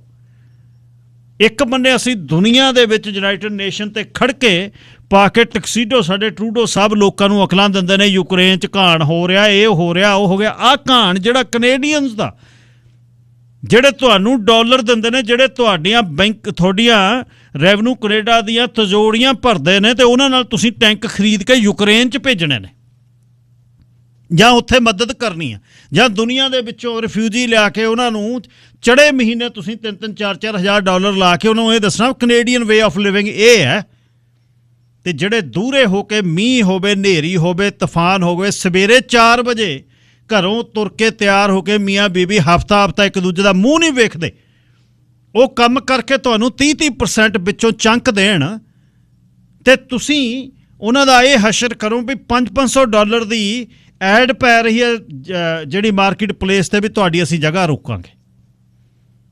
ਹੋ ਕੀ ਰਿਹਾ ਹੈ?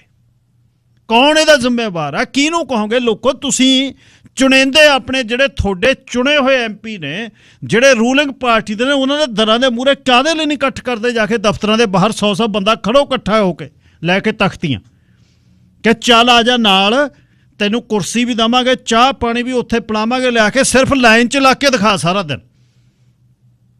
ਦੇਖ ਤਾਂ ਲੱਤਾਂ ਭਾਰ ਚੱਲਦੀਆਂ ਨੇ। ਅਸੀਂ ਕੌਣ ਹੈ? ਦਿਹਾੜੀ ਸਾਰੀ ਛੱਡ ਕੇ ਬੰਦੇ ਆ। ਮੈਂ ਸਵੇਰੇ ਅੱਜ ਗੱਲ ਕੀਤੀ ਹੈ ਨਿਕ ਕੋਹਣੀ ਨੇ, 4 ਦਿਨ ਹੋ ਗਏ, ਕਹਿੰਦੇ ਮੈਂ ਬਿਜ਼ਨਸਮੈਨ ਆ, 4 ਦਿਨ ਹੋ ਗਏ ਮੈਨੂੰ ਦਿਹਾੜੀਆਂ ਛੱਡਦੇ ਨੂੰ। 4 ਦਿਨ ਜਾਨੂੰ ਮੇਰੀ ਨੰਬਰ ਆਉਂਦਾ, ਜਾਨੂੰ ਆਥਣ ਹੋ ਜਾਂਦਾ। 604 204 0600। ਦੱਸੋ ਇਸ ਦੇ ਬਾਰੇ, ਕਿੱਧਰ ਨੂੰ ਚੱਲਿਆ ਦੇਸ਼? ਕੌਣ ਇਹਨੂੰ ਠੀਕ ਕਰੂ? ਕਿੱਥੇ ਫਿਕਸ ਹੋਊ? 5-5 ਸਾਲ ਦੀ ਵੇਟ ਮਾਪਿਆਂ ਲਈ, 7-7 ਸਾਲ ਦੀ ਵੇਟ ਮਾਪਿਆਂ ਲਈ। ਆਵਾਂਗੇ ਹਰ 4 ਸਾਲ ਬਾਅਦ ਨਵੀਂ ਸਰਕਾਰ ਆਉਂਦੀ ਹੈ, ਛੁਣਛਣਾ ਕੱਢ ਕੇ ਇਮੀਗ੍ਰੈਂਟਸ ਤੁਹਾਡੇ ਲਈ ਲਿਆਵਾਂਗੇ, ਅਸੀਂ ਆਹ ਕਰਾਂਗੇ, ਤੁਹਾਡੇ ਲਈ ਆਹ ਕਰਾਂਗੇ। ਵੋਟਾਂ ਲੈ ਕੇ ਜਿਹੜੇ ਲਿਆਂਦੇ ਹੋਏ ਨੇ ਉਹਨਾਂ ਨੂੰ ਸਰਵਿਸ ਤਾਂ ਦੇ ਦਿਓ। Santokh Singh ji, line number 1। ਗੱਲ ਸਾਹਿਬ ਸਤਿ ਸ੍ਰੀ ਅਕਾਲ ਜੀ। ਸਤਿ ਸ੍ਰੀ ਅਕਾਲ। ਗੱਲ ਸਾਹਿਬ ਹਾਲ ਬੜਾ ਮਾੜਾ ਹੋਇਆ ਆ। ਇਦਾਂ ਹੀ ਜਿਹੜਾ ਇੰਡੀਆ ਵੀਜ਼ਾ ਲੈਂਦੇ ਆ ਉਹਨਾਂ ਦਾ ਵੀ ਬਹੁਤ ਮਾੜਾ ਹਾਲ ਹੋਇਆ।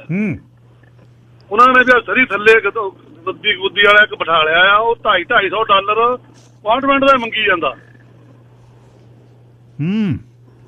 150 200 ਫਾਰਮ ਭਰਨ ਦਾ, 200 250 ਅਪਾਰਟਮੈਂਟ ਲੈਣ ਦਾ। ਤੇ ਜੇ ਤੁਸੀਂ ਉੱਥੇ ਲਾਈਨ ਚ ਲੱਗ ਕੇ ਜਾਂਦੇ ਵੀ ਆ ਤਾਂ ਉਹ ਕਹਿੰਦੇ ਆ ਜੇ ਵੀਜ਼ਾ ਲੈਣਾ ਹੈ ਤਾਂ ਅਪਾਇੰਟਮੈਂਟ ਲੈ ਕੇ ਜਾਓ। ਅੱਛਾ, ਐਪਲੀਕੇਸ਼ਨ ਦੇ ਨਾਲ ਅਪਾਇੰਟਮੈਂਟ ਲੈਣ ਦਾ 250 ਜੇ ਤੁਸੀਂ ਇਮੀਡੀਏਟਲੀ ਲੈਣਾ, ਜੇ ਘੱਟ ਜੇ ਜਦੋਂ ਦੀ ਨਿਕਲਦੀ ਉਹ ਲੈਣੀ ਆ ਫਿਰ 200 ਉਹਦੀ ਰੇਟ ਬਣਾਇਓ ਆ। ਤੇ ਮੈਂ ਪਿਛਲੇ 2 ਹਫ਼ਤਿਆਂ ਵਿੱਚ 3-4 ਵਾਰੀ ਉੱਥੇ ਜਾ ਆਇਆ। ਫਾਰਮ ਲੈ ਕੇ ਜਾਂਦਾ ਆ, ਕੋਈ ਨਾ ਕੋਈ ਪਹਿਲਾਂ ਤਾਂ ਨੁਕਸ ਕੱਢ ਦਿੰਦੇ ਆ। ਜੇ ਨੁਕਸ ਇੱਕ ਵਾਰੀ ਮੈਂ ਨੁਕਸ ਕੱਢਿਆ, ਦੂਜੀ ਵਾਰੀ ਗਿਆ ਤਾਂ ਕਹਿੰਦੇ ਇਹਦੀ ਅਪਾਇੰਟਮੈਂਟ ਲੈ ਕੇ ਆ। ਹੁਣ ਜਦੋਂ ਅਪਾਇੰਟਮੈਂਟ ਜਿਹੜੀ ਲੈਣ ਦਿੱਤੀ ਉਹ ਆ ਉੱਥੇ ਨਿਕਲਦੀ ਨਹੀਂ ਅਪਾਇੰਟਮੈਂਟ, ਜੋਰੇ ਲਾ ਕੇ ਖੱਡੇ। ਚਲੋ ਅੱਜ ਹਲੇ ਮੈਂ ਕੈਨੇਡਾ ਦੀ ਸਰਵਿਸ ਕੈਨੇਡਾ ਦੀ ਡਿਸਕਸ਼ਨ ਕਰਨੀ ਚਾਹੁੰਦਾ ਹੈ। ਭਾਰਤ ਦੇ ਇਸ ਇਸ਼ੂ ਦੇ ਬਾਰੇ ਮੈਂ ਫੇਰ ਗੱਲ ਇੱਕ ਦਿਨ ਕਰੂੰਗਾ, ਪਰ ਮੈਂ ਅੱਜ ਆਪਾਂ ਰਲ ਗੱਡ ਨਾ ਕਰੀਏ, ਦੋਨੇ ਅਲੱਗ ਦੇਸ਼ ਨੇ। ਅੱਜ ਇੱਥੇ ਦੀ ਮੈਂ ਗੱਲ ਕਰਦਾ ਮੈਂ ਸਰਵਿਸ ਕੈਨੇਡਾ ਦੇ ਬਾਹਰ $500 ਲੱਗ ਰਿਹਾ ਲਾਈਨ 'ਚ ਖੜਨ ਨੂੰ। ਇੱਕ ਬੰਦਾ ਐਡ ਪਾ ਰਿਹਾ ਮਾਰਕੀਟ ਪਲੇਸ ਤੇ, ਜਾ ਕੇ ਦੇਖ ਲਿਓ। ਹੁਣ ਮੇਰੇ ਕੋਲ ਉਹਦਾ ਸਕਰੀਨਸ਼ਾਟ ਰੱਖਿਆ ਹੋਇਆ, ਆਪਣਾ ਹੀ ਹੈ, ਮੁੰਡਾ ਵੀ ਆਪਣਾ ਹੀ ਹੈ। ਤੇ ਉਹਦੇ 'ਚ $500 ਕਹਿੰਦਾ ਜੀ ਖਰਚਾ ਆਊ, passport line holder and cin application. Karandeep Singh Grewal, line number 2 ਜੀ। ਹਾਂਜੀ ਗਿੱਲ ਸਾਹਿਬ ਸਤਿ ਸ਼੍ਰੀ ਅਕਾਲ ਜੀ। ਸਤਿ ਸ਼੍ਰੀ ਅਕਾਲ ਗਿੱਲ ਸਾਹਿਬ। ਪਹਿਲਾਂ ਤਾਂ ਭਾਈ ਸਾਹਿਬ ਨੇ ਜਿਹੜੀ ਗੱਲ ਕੀਤੀ ਹੈ ਨਾ, ਤੇ ਉਹਦੇ ਤੇ ਜਿਹੜਾ ਤੁਹਾਡਾ ਟੌਪਿਕ ਹੈ ਉਹਦੇ ਰਿਲੇਟਡ ਇੱਕ ਮੈਂ ਥੋੜੀ ਜਿਹੀ ਗੱਲ ਕਰਨੀ ਚਾਹੂੰਗਾ ਕਿ ਕੌਸ਼ਲ ਸਾਹਿਬ ਨੇ ਤੁਹਾਡੇ ਤੋਂ ਜਿਹੜਾ ਪਹਿਲਾ ਪ੍ਰੋਗਰਾਮ ਕਰਦੇ ਅੱਜ ਤੋਂ 1.5 ਮਹੀਨਾ ਪਹਿਲਾਂ ਇਹਦੇ ਉੱਤੇ ਇੱਕ ਟੌਪਿਕ ਤੇ ਗੱਲ ਕੀਤੀ ਸੀਗੀ।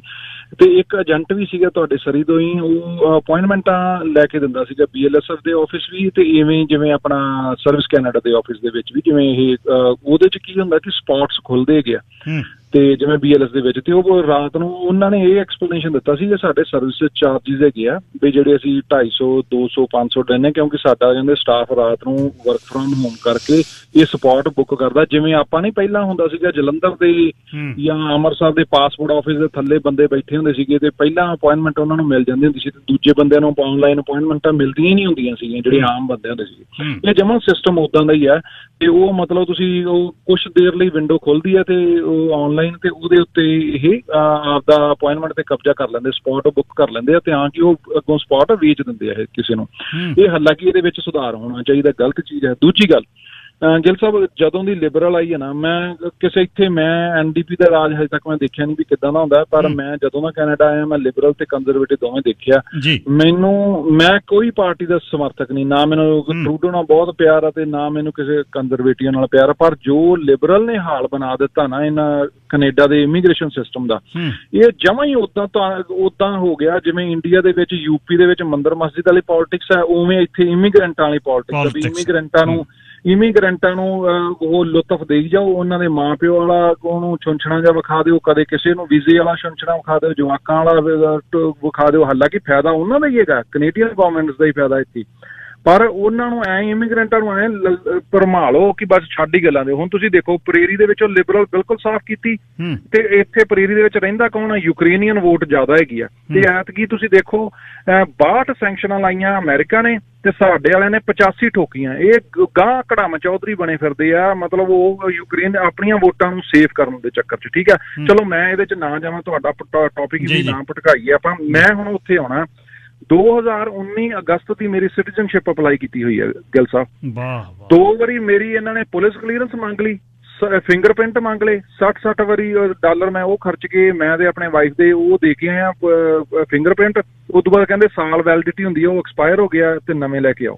ਹੁਣ ਉਹ ਨਵੇਂ ਦਿੱਤੇ ਇਹਨਾਂ ਨੂੰ, ਹਜੇ ਤੱਕ ਕੋਈ ਉਹਦਾ ਰਿਪਲਾਈ ਨਹੀਂ, ਕੋਈ ਕੁਛ ਨਹੀਂ। ਤੁਸੀਂ ਕੱਲ ਪਰਸੋਂ ਇੱਕ ਟੌਪਿਕ ਛੇੜਿਆ ਸੀਗਾ ਕਿ if I am not wrong ਕਿ ਫਰਾਡ ਦੇ ਚੱਕਰਾਂ ਦੇ ਵਿੱਚ CBSE ਨੂੰ ਮੈਂ ਇੱਕ ਫਰਾਡ ਦੀ ਇਤਲਾਹ ਦਿੱਤੀ, ਜਿਹੜਾ ਕਿ ਸ਼ੋਰ ਕਰਕੇ ਵਿਦ ਪ੍ਰੂਫ ਵਿਟਨੈਸ ਮੈਂ ਦਿੱਤੇ ਸਾਰੇ ਚੀਜ਼ ਉਹਨਾਂ ਨੂੰ। ਅੱਛਾ ਜੀ। ਕੋਈ ਐਕਸ਼ਨ ਨਹੀਂ ਗਿੱਲ ਸਾਹਿਬ, ਕੋਈ ਐਕਸ਼ਨ ਨਹੀਂ, ਕਿਉਂਕਿ ਇਸ ਮੁਲਕ ਦੇ ਵਿੱਚ ਮੈਂ 2 ਤਰ੍ਹਾਂ ਦੇ ਲੋਕ ਆਉਂਦੇ, ਇੱਕ ਤਾਂ ਪੈਸਾ ਕਮਾਉਣ, ਇੱਕ ਇੰਡੀਆ ਦੇ ਸਿਸਟਮ ਤੋਂ ਤੰਗ ਹੋ ਕੇ ਜਿਹੜੇ ਲੋਕ ਆਉਂਦੇ ਉਹ ਇੱਥੇ ਆਉਂਦੇ। ਠੀਕ ਹੈ, ਤੇ ਮੈਂ ਪੈਸਾ ਕਮਾਉਣ ਵਾਲਿਆਂ ਚੋਂ ਨਹੀਂ, ਮੇਰਾ ਜ਼ਰੂਰ ਪੈਸਾ ਜ਼ਰੂਰਤ ਹੈਗੀ ਆ, ਪਰ ਮੈਂ ਸਿਸਟਮ ਤੋਂ ਤੰਗ ਹੋ ਕੇ ਇੱਥੇ ਆਇਆ ਸੀ, ਠੀਕ ਹੈ। ਤੇ ਮੈਨੂੰ ਇਹ ਹੈਗਾ ਕਿ ਇਸ ਮੁਲਕ ਨੂੰ ਵੀ ਆਪਾਂ ਪਿਛਲੇ ਮੁਲਕ ਵਰਗਾ ਨਾ ਬਣਾ ਦਈਏ, ਤੇ ਬਾਅਦ ਚ ਹੁਣ ਜਾ ਕੇ ਫਿਰ ਜੇ ਕੈਨੇਡਾ ਵੀ ਇਹੋ ਜਿਹਾ ਬਣਾ ਲਿਆ ਆਪਾਂ, ਜੇ ਇਹਦੇ ਸਿਸਟਮ ਦੇ ਵਿੱਚ ਅਸੀਂ ਸੁਧਾਰਨਾ ਕੀਤਾ, ਆਵਾਜ਼ ਨਾ ਚੁੱਕੀ, ਤਾਂ ਫਿਰ ਉਸ ਤੋਂ ਬਾਅਦ ਫਿਰ ਅਫਰੀਕਾ 'ਚ ਜਾ ਕੇ ਫਿਰ ਉਹ ਉੱਥੇ ਉਹਨਾਂ ਦਾ ਆਪਣਾ ਜਾਣਾ ਹੈਗਾ, ਹੋਰ ਕਿਹੜਾ ਉਸ ਤੋਂ ਬਾਅਦ ਕੰਟਰੀ ਬਚ ਜੂ ਸਾਡੇ। ਬਿਲਕੁਲ ਬਾਈ ਜੀ, ਸੌਰੀ ਮੇਰੇ ਕੋਲ ਕਾਲਰਸ ਬਹੁਤ ਨੇ। Manveer Singh Grewal, line number 3। ਸਤਿ ਸ਼੍ਰੀ ਅਕਾਲ ਬਾਈ ਜੀ। ਜੀ ਸਤਿ ਸ਼੍ਰੀ ਅਕਾਲ। ਹਾਂਜੀ, ਮੈਂ ਆਹੀ ਪਹਿਲਾਂ ਤਾਂ ਆਹੀ ਭਾਰਤ ਵਾਲੇ ਦਾ ਦੱਸੀਏ। ਭਾਰਤ ਵਾਲੇ ਦਾ ਬਹੁਤ ਮਤਲਬ ਵੱਡਾ ਚੱਲ ਰਿਹਾ ਸਕੈਮ। ਥੱਲੇ ਇੱਕ ਦਫ਼ਤਰ ਖੋਲਿਆ ਹੋਇਆ ਬੰਦੇ ਦਾ। ਮੈਂ ਇੱਕ ਬੰਦੇ ਦੀ ਕਰਾਈ ਸੀ, ਉਹਨਾਂ ਦਾ ਪਾਸਪੋਰਟ ਐਕਸਪਾਇਰ ਹੋ ਗਿਆ ਸੀਗਾ, ਤੇ ਉਹ ਮਤਲਬ 6 ਮਹੀਨੇ ਤੋਂ ਘੱਟ ਵਾਲੇ ਨੂੰ ਟਰੈਵਲ ਨਹੀਂ ਕਰਨ ਦਿੰਦੇ, ਤਾਂ ਕਰਕੇ ਪਾਸਪੋਰਟ ਬਣਾਉਣਾ ਸੀ। ਉਹਨਾਂ ਨੇ ਉਹ ਕਹਿੰਦੇ ਪਹਿਲੀ ਐਪਲੀਕੇਸ਼ਨ ਬੰਦੇ ਕੋਲ ਸੀਗੀ, ਤੇ ਜਾ ਕੇ ਲਾਈਨ 'ਚ ਲੱਗਿਆ, ਉਹ ਕਹਿੰਦੇ ਨਹੀਂ, ਸਿੱਧਾ ਕਹਿੰਦੇ ਨੇ ਵੀ ਥੱਲੇ ਜਾ ਕੇ ਅਪਾਇੰਟਮੈਂਟ ਲੈ ਲਓ। ਵਾਹ, ਵੀ ਦੇਖ ਲਓ ਇੰਨਾ ਸ਼ਰੇਆਮ ਧੱਕਾ ਚੱਲ ਰਿਹਾ। ਉਹਨਾਂ ਤੇ ਅਸੀਂ ਗਏ, ਅਸੀਂ ਕਿਹਾ ਦੂਜੀ ਅਪਾਇੰਟਮੈਂਟ 'ਚ ਅਸੀਂ ਆਨਲਾਈਨ ਬੁੱਕ ਕਰਦੇ, ਸਾਨੂੰ ਅਪ੍ਰੈਲ ਦੀ ਮਿਲਦੀ ਸੀ, ਪਾਸਪੋਰਟ ਐਕਸਪਾਇਰ ਹੋ ਰਿਹਾ ਸੀਗਾ ਮੇਬੀ ਮਾਰਚ ਦੇ ਐਂਡ ਤੱਕ, ਹਨਾ 3-4 ਦਿਨ ਦਾ ਫਰਕ ਪੈਂਦਾ ਸੀ। ਉਹਦੇ ਕੋਲ ਗਏ, ਉਹ ਕਹਿੰਦਾ ਕੱਲ ਨੂੰ ਆ ਜਿਓ, ਕੋਈ ਗੱਲ ਨਹੀਂ, ਅਪਾਇੰਟਮੈਂਟ ਆਪਣੇ ਕੋਲ ਹੈਗੀ ਆ। ਮਤਲਬ ਸਪੌਟ ਖਾਲੀ ਹੋਣ ਵਾਲੀ ਅਪਾਇੰਟਮੈਂਟ ਸੇਮ ਉਸੇ ਟਾਈਮ ਨਹੀਂ ਬੰਦਾ ਦੱਸ ਸਕਦਾ ਹੁੰਦਾ ਵੀ ਕੱਲ ਨੂੰ ਆ ਜਿਓ ਤੁਸੀਂ। ਸਪੋਰਟ ਦਾ ਕੋਈ ਨਹੀਂ, ਸਿੱਧਾ ਹੀ ਚੱਲ ਰਿਹਾ ਇਹਨਾਂ ਦਾ। ਤੇ ਉਹ ਕਹਿੰਦਾ ਐਪਲੀਕੇਸ਼ਨ ਭਰੀ ਹੋਈ ਆ, ਤੁਹਾਡੀ ਭਰੀ ਹੋਵੇ, ਪਰ ਮੈਂ ਐਪਲੀਕੇਸ਼ਨ ਦੇ ਪੈਸੇ ਲੈਣੇ ਨੇ। ਵਾਹ, ਵੀ ਲੈਣੇ ਨੇ ਐਪਲੀਕੇਸ਼ਨ ਭਰਨ ਦੇ ਵੀ, ਤੇ ਪਲੱਸ ਉਹਦੇ ਲੈਣੇ ਨੇ। ਨੰਬਰ ਆਪਾਂ ਕੀ ਸਰਵਿਸ ਚੱਲ ਜੀਏ, SIN ਨੰਬਰ ਅਪਲਾਈ ਕਰਨ ਦੇ ਵਿੱਚ ਕੀ ਪ੍ਰੋਬਲਮ ਆ ਵੀ ਜੀ ਉਹ ਆਨਲਾਈਨ ਕਰ ਦੇਣ? ਜਾਂ ਤਾਂ ਫਿਰ ਇਹ ਜੌਬਾਂ ਕ੍ਰੀਏਟ ਕਰ ਰਹੇ ਨਾ ਲੋਕਾਂ ਨੂੰ, ਵੀ ਹਾਂ ਤੁਸੀਂ ਜਾ ਕੇ ਲੋਕਾਂ ਦੀ ਜਗ੍ਹਾ ਘੇਰੋ, ਤਾਂ ਤੁਹਾਨੂੰ ਅਸੀਂ ਜੌਬ ਦਿੰਦੇ ਆ, ਸਾਡੇ ਆ 2000 ਵਾਲੇ ਸਾਨੂੰ ਪਾਸਿਓਂ ਨਿਕਲੋ ਜਿਹੜੇ ਅਸੀਂ ਦੇਣ ਲੱਗੇ ਹੋਏ ਆ ਬਿਨਾਂ ਗੱਲੋਂ। ਇਹ ਚੀਜ਼ਾਂ ਨੇ। ਦੂਜੀ ਗੱਲ, ਕਈ ਹੁਣ ਅਸੀਂ ਦੇਖਦੇ ਆ ਕਈ ਸਿਸਟਮ ਨੇ, ਤੁਸੀਂ ਪੇਮੈਂਟ ਮੈਂ ਕਹਿੰਦਾ ਇੱਕ ਤਾਂ ਬੰਦੇ ਪੇਮੈਂਟ ਬਣਾਉਂਦੇ ਨੇ ਵੀ ਹਾਂਜੀ ਆਪਣੇ ਪੇਰੈਂਟਸ ਨੂੰ ਬੁਲਾਉਣਾ ਸੱਦਣਾ, ਹਨਾ।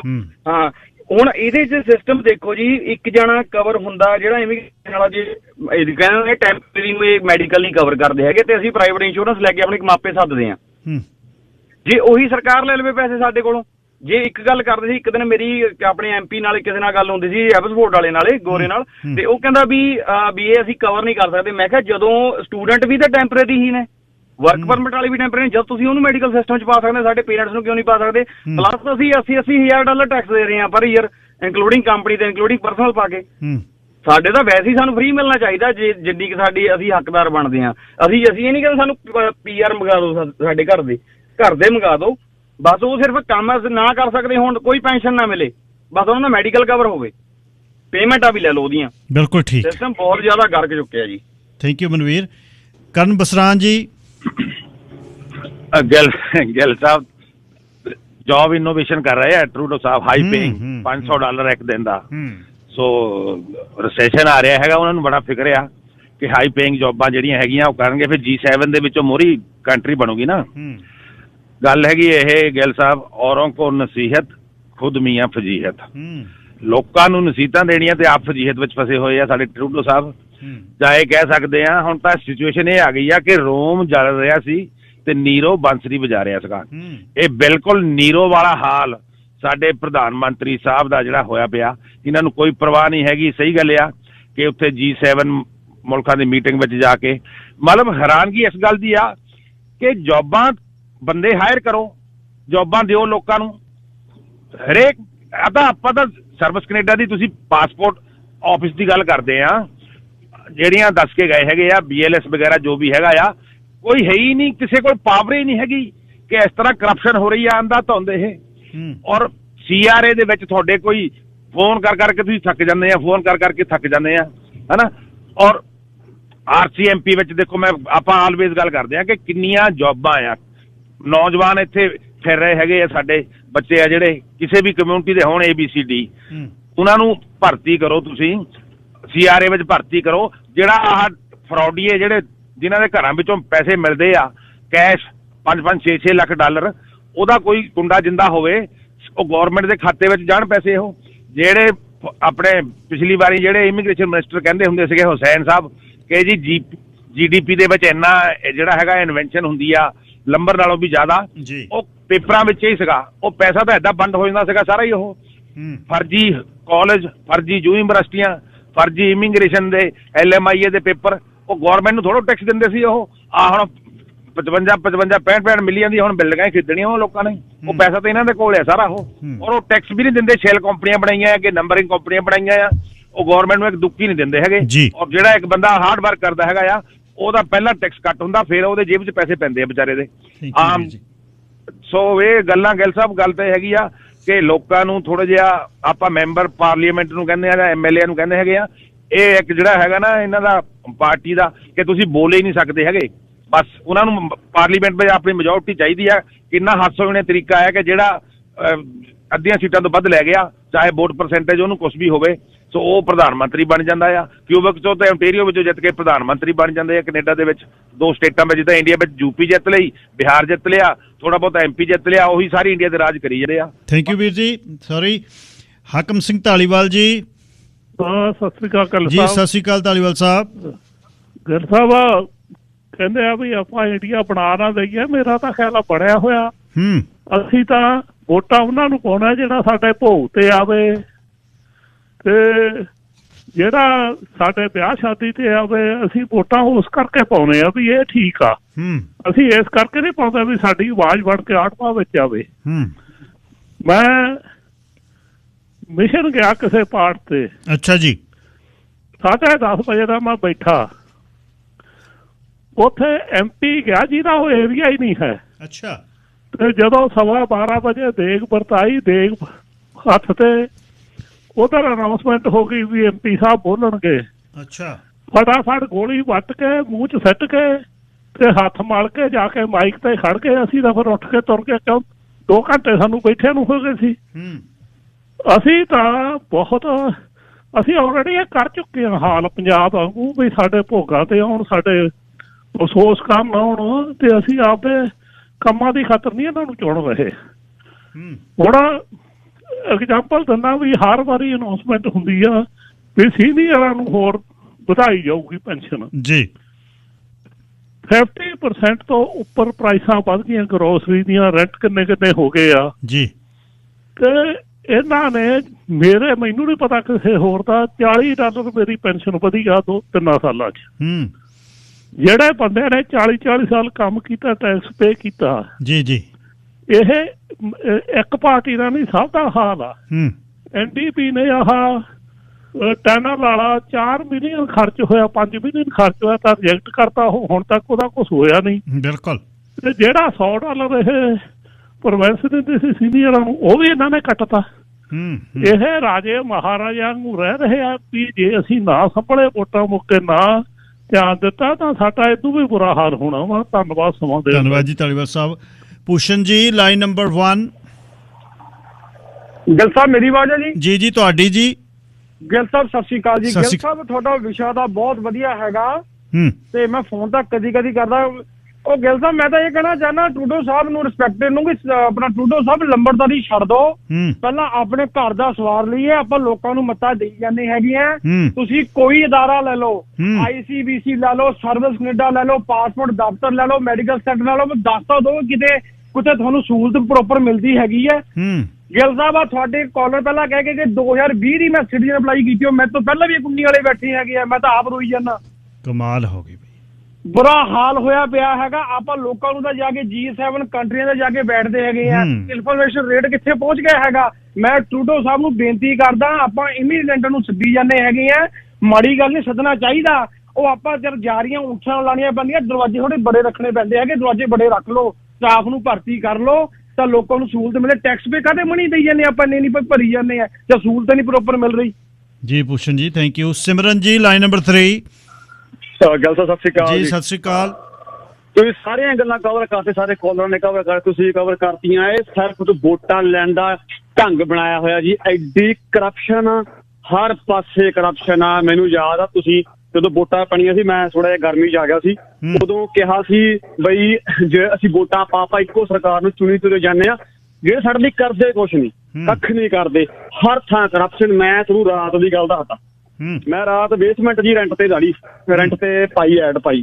ਤੁਸੀਂ ਯਕੀਨ ਕਰਿਓ, ਮੈਨੂੰ ਅੱਧੇ ਘੰਟੇ ਦੇ ਵਿੱਚ 200 ਤੋਂ ਉੱਤੇ ਬੰਦੇ ਦਾ ਮੈਸੇਜ ਆ ਗਿਆ, ਪਲੀਜ਼ ਸਾਨੂੰ ਦੇ ਦੇ, ਸਾਨੂੰ ਦੇ ਦੇ, ਸਾਨੂੰ ਦੇ ਦੇ, ਰਿਕੁਐਸਟ ਕਰਦੇ ਆ, ਸਾਨੂੰ ਤੁਸੀਂ ਇਹ ਦੇਖੋ, ਇੰਨੇ ਲੋਕ ਸੱਦੇ ਹੋਏ ਨੇ ਵਿਚਾਰੇ, ਜਿਹੜੇ ਕਿ ਹਜੇ ਤੱਕ PR ਨਹੀਂ ਕੀਤੇ, ਜਿਹੜੇ ਕਿ ਹਜੇ ਤੱਕ ਵਿਚਾਰੇ ਜਿਵੇਂ ਕਿ ਸੱਦ ਸੁੱਦ ਕੇ ਇੱਥੇ ਉਹਨਾਂ ਨੂੰ ਕੰਮਾਂ ਦਾ ਜਿਵੇਂ ਦੱਸਿਆ 6 ਨੰਬਰ ਲੈਣ ਵਾਸਤੇ ਇੰਨੀਆਂ ਪ੍ਰੋਬਲਮ ਆ ਰਹੀਆਂ ਨੇ। ਸਾਰੇ ਕਾਸੇ ਦੇ ਵਿੱਚ ਪ੍ਰੋਬਲਮਾਂ ਸਿਰਫ ਇੱਕ ਵੋਟਾਂ ਲੈਣ ਲਈ ਇੱਕ ਤਰੀਕਾ ਬਣਾਇਆ ਹੋਇਆ ਵਾ। ਹੁਣ ਸੱਦਣ ਜੀ ਯੂਕਰੇਨ ਵਾਲੇ ਸੱਦ ਲੈਣ, ਪਹਿਲਾਂ ਇਹਨੇ ਉੱਥੋਂ ਸਿੱਧੇ ਹੁਣ ਤੇ ਸਿਟੀਜ਼ਨਸ਼ਿਪ ਦੀ ਗੱਲ ਕੀਤੀ, ਮੈਂ ਸੌਰੀ 1 ਸਕਿੰਟ ਲਈ ਆਉਣਾ। ਸਿਟੀਜ਼ਨਸ਼ਿਪ ਜਿਹੜੇ ਬੰਦੇ ਨੇ 2019 ਚ ਅਪਲਾਈ ਕੀਤੀ ਹਜੇ ਤੱਕ ਆਈ ਨਹੀਂ। ਇਹ ਬੰਦੇ ਨੇ ਜਿੰਨੇ ਰਿਫਿਊਜੀ ਸੱਦੇ ਸੀ, 25,000 ਰਿਫਿਊਜੀ ਸੱਦਾ ਸੀ ਅੱਜ ਤੋਂ 3-4 ਸਾਲ ਪਹਿਲਾਂ, ਉੱਤਰਦਿਆਂ ਨੂੰ ਸਿਟੀਜ਼ਨਸ਼ਿਪ ਦਿੱਤੀ ਹੈ ਬੰਦੇ ਨੇ। ਤੁਸੀਂ ਦੇਖਿਆ ਹੁਣ ਸਾਰਿਆਂ ਨੇ, ਉਹਨੇ ਹੱਥਾਂ ਦੇ ਵਿੱਚ ਉਹਨਾਂ ਨੇ ਸਿਟੀਜ਼ਨਸ਼ਿਪ ਵਾਲੇ ਫਾਰਮ ਬਣਾਏ ਹੋਏ ਸੀ। ਕੀ ਗੱਲ ਬਈ, ਜਿਹੜੇ ਇੱਥੇ 10-10 ਸਾਲ ਤੋਂ ਬੈਠੇ ਆ ਬੰਦੇ, ਟੈਕਸ ਭਰਦੇ ਆ ਮਾਪੇ, ਉਹਨਾਂ ਦੀ ਨੇ ਸਿਟੀਜ਼ਨਸ਼ਿਪ ਨੂੰ ਛੱਡੋ, ਉਹ ਵਿਚਾਰਿਆਂ ਨੂੰ ਮੈਡੀਕਲ ਫੈਸਿਲਿਟੀਆਂ ਨਹੀਂ ਮਿਲਦੀਆਂ। ਐਡਾ ਬੁਰਾ ਹਾਲ ਆ, ਮਤਲਬ ਕਿ ਗੱਲਾਂ ਇੰਨੀਆਂ ਨੇ, ਕਰ ਸਕਦੇ ਆ ਪਰ ਕਿੱਥੋਂ ਸ਼ੁਰੂ ਕਰੀਏ, ਕਿੱਥੇ ਖਤਮ ਕਰੀਏ। ਹਰ ਏਰੀਏ ਵਿੱਚ, ਹਰ ਫੀਲਡ ਦੇ ਵਿੱਚ ਕਰਪਸ਼ਨ ਤੇ ਕਰਪਸ਼ਨ ਹੀ ਆ। ਕੈਨੇਡਾ ਖਤਮ ਨਹੀਂ ਹੋਣ ਜਾ ਰਿਹਾ, ਇਟਸ ਆਲਰੇਡੀ ਡਨ, ਡਨ ਆ ਬਈ ਇਹ। Thank you. ਕਿੱਧਰ ਨੂੰ ਅਸੀਂ ਚੱਲੇ ਆ, ਸਾਡੀਆਂ ਸੇਵਾਵਾਂ ਕਿੱਧਰ ਨੂੰ ਚੱਲੀਆਂ ਕਿ ਮਾਰਕੀਟ ਪਲੇਸ ਤੇ 500 ਤੋਂ $800 ਦੀ ਐਡਵਰਟਾਈਜ਼ਮੈਂਟ ਹੋ ਰਹੀ ਹੈ ਕਿ ਤੁਹਾਡੀ ਜਗ੍ਹਾ ਅਸੀਂ ਸਾਂਭ ਕੇ ਰੱਖਾਂਗੇ, ਮਿੜਕ ਕੇ ਰੱਖਾਂਗੇ, ਰਾਤ ਨੂੰ ਖੜੀਏ ਚਾਹੇ ਸਵੇਰੇ ਖੜੀਏ, ਆਉਂਦਿਆਂ ਨੂੰ ਤੁਹਾਨੂੰ ਲਾਈਨ ਦੇ ਵਿੱਚ ਸਭ ਤੋਂ ਅੱਗੇ। ਕਿਹੋ ਜਿਹਾ ਕੈਨੇਡਾ ਸੀ ਅੱਜ ਤੋਂ 20 ਵਰ੍ਹੇ ਪਹਿਲਾਂ, ਕਿੱਧਰ ਨੂੰ ਇਹ ਕੈਨੇਡਾ ਚੱਲਿਆ? ਇਮੀਗ੍ਰੈਂਟਸ ਨੂੰ ਤਾਂ ਤੁਸੀਂ ਲਿਆ ਨਹੀਂ ਰਹੇ, ਦੁਨੀਆ ਦੇ ਭਰ ਦੇ ਵਿੱਚੋਂ ਤੁਸੀਂ ਜਿੱਥੇ ਵੀ ਲੜਾਈ ਲੱਗੀ ਹੈ ਉੱਥੋਂ ਚਲੋ ਲੈ ਕੇ ਆਉਣੇ ਨੇ, ਉਹਦੇ 'ਚ ਕੋਈ ਔਖਾ ਨਹੀਂ, ਲੈ ਕੇ ਆਓ। ਪਰ ਸੇਵਾਵਾਂ ਜਿਨ੍ਹਾਂ ਦੇ ਸਿਰ 'ਤੇ ਦੇਸ਼ ਚੱਲ ਰਿਹਾ, ਜਿਹੜਾ ਨੇ ਆਪਣੇ ਟੈਕਸ ਦੇਣੇ ਨੇ ਕੰਮ ਕਰਕੇ, ਉਹਨਾਂ ਦੀਆਂ ਸੇਵਾਵਾਂ ਦੇ ਲਈ ਉਹਨਾਂ ਨੂੰ ਸਾਰਾ ਦਿਨ ਉਹ ਲਾਈਨ 'ਚ ਲੱਗਦੇ ਨੇ, ਦਿਹਾੜੀ ਲਾ ਛੱਡ ਕੇ ਆਉਂਦੇ ਨੇ, ਦਿਹਾੜੀ ਲੰਘ ਜਾਂਦੀ ਹੈ, ਦੂਜੇ ਦਿਨ ਫੇਰ ਆ ਜਾਂਦੇ ਨੇ। ਅੱਜ ਸਵੇਰੇ ਨਿੱਕ ਉਹਨਾਂ ਦਾ ਫੋਨ ਆਇਆ, ਕਹਿੰਦਾ ਮੈਨੂੰ ਚੌਥਾ ਦਿਨ ਹੈ ਲਗਾਤਾਰ ਜਦ ਮੈਂ ਕੰਮ ਛੱਡ ਕੇ ਲਾਈਨ 'ਚ ਲੱਗਦਾ, ਜਦ ਨੂੰ ਆਥਣ ਹੋ ਜਾਂਦਾ ਸਾਨੂੰ ਜਵਾਬ ਦੇ ਦਿੰਦੇ ਨੇ। Amarjit Sandhu ji, line number 2। ਸਰਦਾਰ ਹਰਜੀਤ ਸਿੰਘ ਜੀ, ਸਤਿ ਸ਼੍ਰੀ ਅਕਾਲ ਤੁਹਾਨੂੰ ਤੇ ਸਾਰੇ ਸਰੋਤਿਆਂ ਨੂੰ ਵੀ। ਸਤਿ ਸ਼੍ਰੀ ਅਕਾਲ ਸਰਦਾਰ ਜੀ, ਤੁਹਾਨੂੰ ਵੀ। ਅਸੀਂ ਆਖਿਆ ਸੀ ਵੀ ਇਸ ਦੁੱਖ ਦੇ ਵਿੱਚ ਹਾਜ਼ਰੀ ਲਾ ਲਈਏ। ਜੀ। ਦੇਖੋ ਗੱਲ ਇਹ ਹੈ ਕਿ ਜੇ MP ਹੋਵੇ ਤੇ ਉਹਦਾ ਅਦਾਰਾ ਹੁੰਦਾ ਵਾ ਪਾਰਲੀਮੈਂਟ ਦੇ ਵਿੱਚ ਜਾ ਕੇ ਲੋਕਾਂ ਦੇ ਉਸ ਏਰੀਏ ਦੇ ਦੁੱਖ ਦੱਸੇ, ਤੇ ਜੇ MLA ਦਾ ਫਰਜ਼ ਬਣਦਾ ਵਾ ਇਸੇ ਕਰਕੇ ਦੁਨੀਆ ਦੇ ਉੱਤੇ ਇਹ ਜਿਹੜੀਆਂ ਇਹ ਤਰੀਕੇ ਬਣਾਏ ਹੋਏ ਨੇ ਜੀ, ਉਹ ਵਿਧਾਨ ਸਭਾ ਦੱਸੇ, ਐਲਡਰਮੈਨ ਇੱਥੇ ਦੱਸੇ, ਸਿਟੀ ਦੱਸੇ, ਇਸੇ ਕਰਕੇ ਨੇ ਨਾ, ਕਿਉਂਕਿ ਦੁੱਖ ਤੇ ਕਿਸੇ ਦਾ ਵੀ ਸੁਣੇ ਕੇ ਦੱਸਿਆ ਨਹੀਂ ਜਾ ਰਿਹਾ। ਸੋ ਬੜੀ ਹੈਰਾਨਗੀ ਆਉਂਦੀ ਆ। ਦੇਖੋ ਸਾਰਿਆਂ ਨੇ, ਵੀਰਾਂ ਨੇ ਕਿਹਾ ਵੀ ਦੇਖੋ ਜੀ ਸਦਕੇ ਆਉਣ ਤੇ ਅਸੀਂ ਚਾਹੁੰਦੇ ਹਾਂ ਵੀ ਇਹ ਲੋਕ ਆਉਣ, ਪਰ ਉਹ ਲੋਕਾਂ ਵਾਸਤੇ ਇੰਤਜ਼ਾਮ ਕਰਨੇ ਤੇ ਜਿਹੜੇ ਤੁਹਾਡੇ ਪਹਿਲਾਂ ਟੈਕਸ ਪੇਅਰ ਨੇ ਉਹਨਾਂ ਦਾ ਵੀ ਤੇ ਦੁੱਖ ਸੁਣੋ ਨਾ, ਫੇਰ ਹੀ ਅਸੀਂ ਉਹਨਾਂ ਲੋਕਾਂ ਨੂੰ ਬੁਲਾ ਸਕਦੇ ਹਾਂ, ਕਿਉਂਕਿ ਉਹਨਾਂ ਦੇ ਟੈਕਸ ਦੇ ਨਾਲ ਹੀ ਤਾਂ ਰੋਟੀ ਪਾਣੀ ਉਹਨਾਂ ਨੂੰ ਦੇਣਾ ਆਪਾਂ। ਜੇ ਉਹ ਪਹਿਲੇ ਹੀ ਰੋ ਰਹੇ ਨੇ ਤੇ ਦੂਜਿਆਂ ਨੂੰ ਅਸੀਂ ਹੱਸਣਾ ਕਿੱਦਾਂ ਲਾਵਾਂਗੇ? ਉਹ ਵੀ ਮਾੜੀ ਗੱਲ ਹੈ। ਸੋ ਇੰਨਾ ਟਾਈਮ ਤੁਹਾਡਾ ਲੈਣਾ ਮਿਹਰਬਾਨੀ। ਇਹਨਾਂ ਸਰਕਾਰਾਂ ਨੂੰ ਸੁਣਨਾ ਚਾਹੀਦਾ, ਸਾਡਾ ਦੁੱਖ ਉੱਥੇ ਦੱਸਣ। ਥੈਂਕ ਯੂ ਜੀ, ਧੰਨਵਾਦ ਜੀ।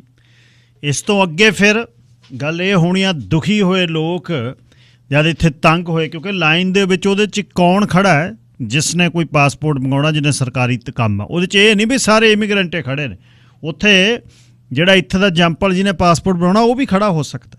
ਫਿਰ ਇੱਥੋਂ ਲਹਿਰਾਂ ਚੱਲਦੀਆਂ ਸੱਜੇ ਪੱਖੀਆਂ ਦੀਆਂ, ਜਿਹੜੇ ਇਲੈਕਸ਼ਨ ਇਸ ਨਾਂ 'ਤੇ ਲੜਨਗੇ ਵੀ ਮੈਂ ਇਮੀਗ੍ਰੇਸ਼ਨ ਕਰੂੰ ਬੰਦ, ਉਸ ਦਿਨ ਫਿਰ ਗੱਲ ਇਹ ਹੋਣੀ ਆ ਅਸੀਂ ਕਹਿਣਾ ਸਾਡੇ ਹੱਕਾਂ 'ਤੇ ਡੱਕ ਹੈ। ਉਸ ਸਮੇਂ ਸਾਡੇ MPਆਂ ਨੇ ਜਿਹੜੇ ਘੱਟ ਗਿਣਤੀ 'ਚ ਨੇ, ਉਹਨਾਂ ਨੇ ਪਿੱਟਣਾ, ਦੇਖ ਲਓ ਇਹਨਾਂ ਨੂੰ ਜਿਤਾ ਲਓ, ਇਹਨਾਂ ਨੇ ਇਮੀਗ੍ਰੇਸ਼ਨ ਬੰਦ ਕਰ ਲਿਆ। ਅਤੇ ਜਿਹੜੀ ਇਮੀਗ੍ਰੇਸ਼ਨ ਤੁਸੀਂ ਲਿਆ ਰਹੇ ਹੋ ਉਹਨਾਂ ਨੂੰ ਸੇਵਾਵਾਂ ਹੀ ਨਹੀਂ ਦੇ ਰਹੇ, ਉਹ ਇਮੀਗ੍ਰੇਸ਼ਨ ਤੋਂ ਕਰਨਾ ਕੀ ਆ? ਫਿਰ ਬੰਦੇ ਨੂੰ ਉਹਨੂੰ ਰਹਿਣ ਦਿਓ ਜਿੱਥੇ ਉਹ ਬੈਠਾ, ਕਾਹਦੇ ਲਈ ਉਹਨੂੰ ਲੈ ਕੇ ਆਉਨੇ ਉੱਥੋਂ? Raj ji, line number 1। ਸਤਿ ਸ਼੍ਰੀ ਅਕਾਲ ਗਿਲ ਸਾਹਿਬ ਜੀ। ਸਤਿ ਸ਼੍ਰੀ ਅਕਾਲ ਸ਼ਰਮਾ ਜੀ। ਗਿਲ ਸਾਹਿਬ ਸਿਟੀਜ਼ਨ ਲਈ ਹੈ ਜੀ, 2 ਸਾਲ ਹੋ ਗਏ ਜੀ, 2 ਸਾਲਾਂ ਬਾਅਦ ਸਿਟੀਜ਼ਨ ਆ ਗਈ ਜੀ। ਅੱਛਾ ਜੀ। ਹਾਂਜੀ, 2 ਸਾਲ ਲੱਗ ਗਏ ਜੀ ਪੂਰੇ। ਹੁਣ ਮੈਂ ਗਿਆ ਸੀਗਾ ਜੀ ਲਾਸਟ ਫਰਾਈਡੇ ਹੀ ਆਪਣੇ ਪਾਸਪੋਰਟ ਸਿਲੰਡਰ ਕਰਨ ਗਿਆ ਸੀਗਾ, ਠੀਕ ਹੈ ਜੀ। ਅੱਛਾ ਜੀ। ਉੱਥੇ ਐਵੇਂ ਕਿ 7:30 ਵਜੇ ਲਾਈਨ 'ਚ ਲੱਗਣਾ ਪਿਆ ਜੀ, ਠੀਕ ਹੈ ਜੀ। 8 ਵਜੇ ਆਫਿਸ ਖੁੱਲ ਜਾਂਦਾ ਜੀ ਆਪਣੀ ਐਮਬੈਸੀ। ਹਾਂਜੀ ਆਪਣੇ ਸਰੀ ਜੀ। ਅੱਛਾ, ਆਪਣੇ ਸਪੋਰਟ ਰੋਡ ਤੇ। ਅੱਛਾ, BLS 'ਚ। ਹਾਂਜੀ ਤੇ ਐਕਚੁਅਲੀ ਗੱਲ ਇਹ ਆ ਵੀ 7 ਕੁ ਬੰਦੇ ਸੀਗੇ ਜੀ ਮੇਰੇ ਮੋਹਰੇ ਜੀ, ਠੀਕ ਹੈ ਜੀ। ਆਪਾਂ ਅਪੁਆਇੰਟਮੈਂਟ ਕੋਈ ਨਹੀਂ ਸੀ ਲਈ ਜੀ। ਪਰ ਇਹ ਹੈਗਾ ਜੀ ਅੰਦਰ ਜਾ ਕੇ ਤੁਹਾਡਾ 15 ਮਿੰਟਾਂ 'ਚ ਜੇ ਤੁਹਾਡੇ ਪੇਪਰ ਪੂਰੇ ਆ ਨਾ ਜੀ, ਤੇ ਮੈਂ 15-20 ਮਿੰਟਾਂ 'ਚ ਮੇਰਾ ਸਾਰਾ ਕੰਮ ਡਨ ਹੋ ਕੇ ਮੈਂ ਬਾਹਰ ਆ ਗਿਆ ਸੀਗਾ ਜੀ। ਠੀਕ ਆ ਗੱਲ, ਬਿਲਕੁਲ ਠੀਕ ਹੈ। ਹਾਂਜੀ, ਜਿਹੜੀ ਸਹੀ ਗੱਲ ਹੈ। ਮੇਰੇ ਫਰੈਂਡ ਦਾ ਹੀ ਸੀਗਾ, ਬੰਦਾ ਆਪਣਾ ਹੀ ਸੀਗਾ ਜੀ। ਉਹ ਵੀ ਉਹ ਜਿੱਦਾਂ ਉਹ ਵੀ ਪਾਸਪੋਰਟ ਰੀਨਿਊ ਕਰਾਉਣ ਆਇਆ ਸੀ, ਪਰ ਉਹਦੇ ਕਾਫੀ ਜਿੱਦਾਂ ਉਹਦੀ ਮਿਸਟੇਕ ਸੀਗੀ ਜੀ, ਐਡਰੈਸ ਨਹੀਂ ਸੀ ਮੈਚ ਕਰ ਰਿਹਾ। ਖੈਰ ਉਹ ਵਰਕ ਪਰਮਿਟ ਦੇ ਸੀ, ਉਹਦਾ ਵਰਕ ਪਰਮਿਟ ਵੀ ਆਈ ਥਿੰਕ ਸੋ ਹੋ ਗਿਆ ਸੀਗਾ ਐਕਸਪਾਇਰ। ਮਤਲਬ ਕਿ ਕੁਝ ਪ੍ਰੋਬਲਮ ਹੁੰਦੀ ਜਿਹਦੇ ਕਰਕੇ ਉਹ ਵਾਪਸ ਕਰ ਦਿੰਦੇ ਆ, ਬਸ ਅਦਰਵਾਈਜ਼ ਮੈਨੂੰ ਕੋਈ ਪ੍ਰੋਬਲਮ ਨਹੀਂ ਹੈ ਜੀ ਉੱਥੇ ਜੀ। ਠੀਕ ਹੈ ਜੀ।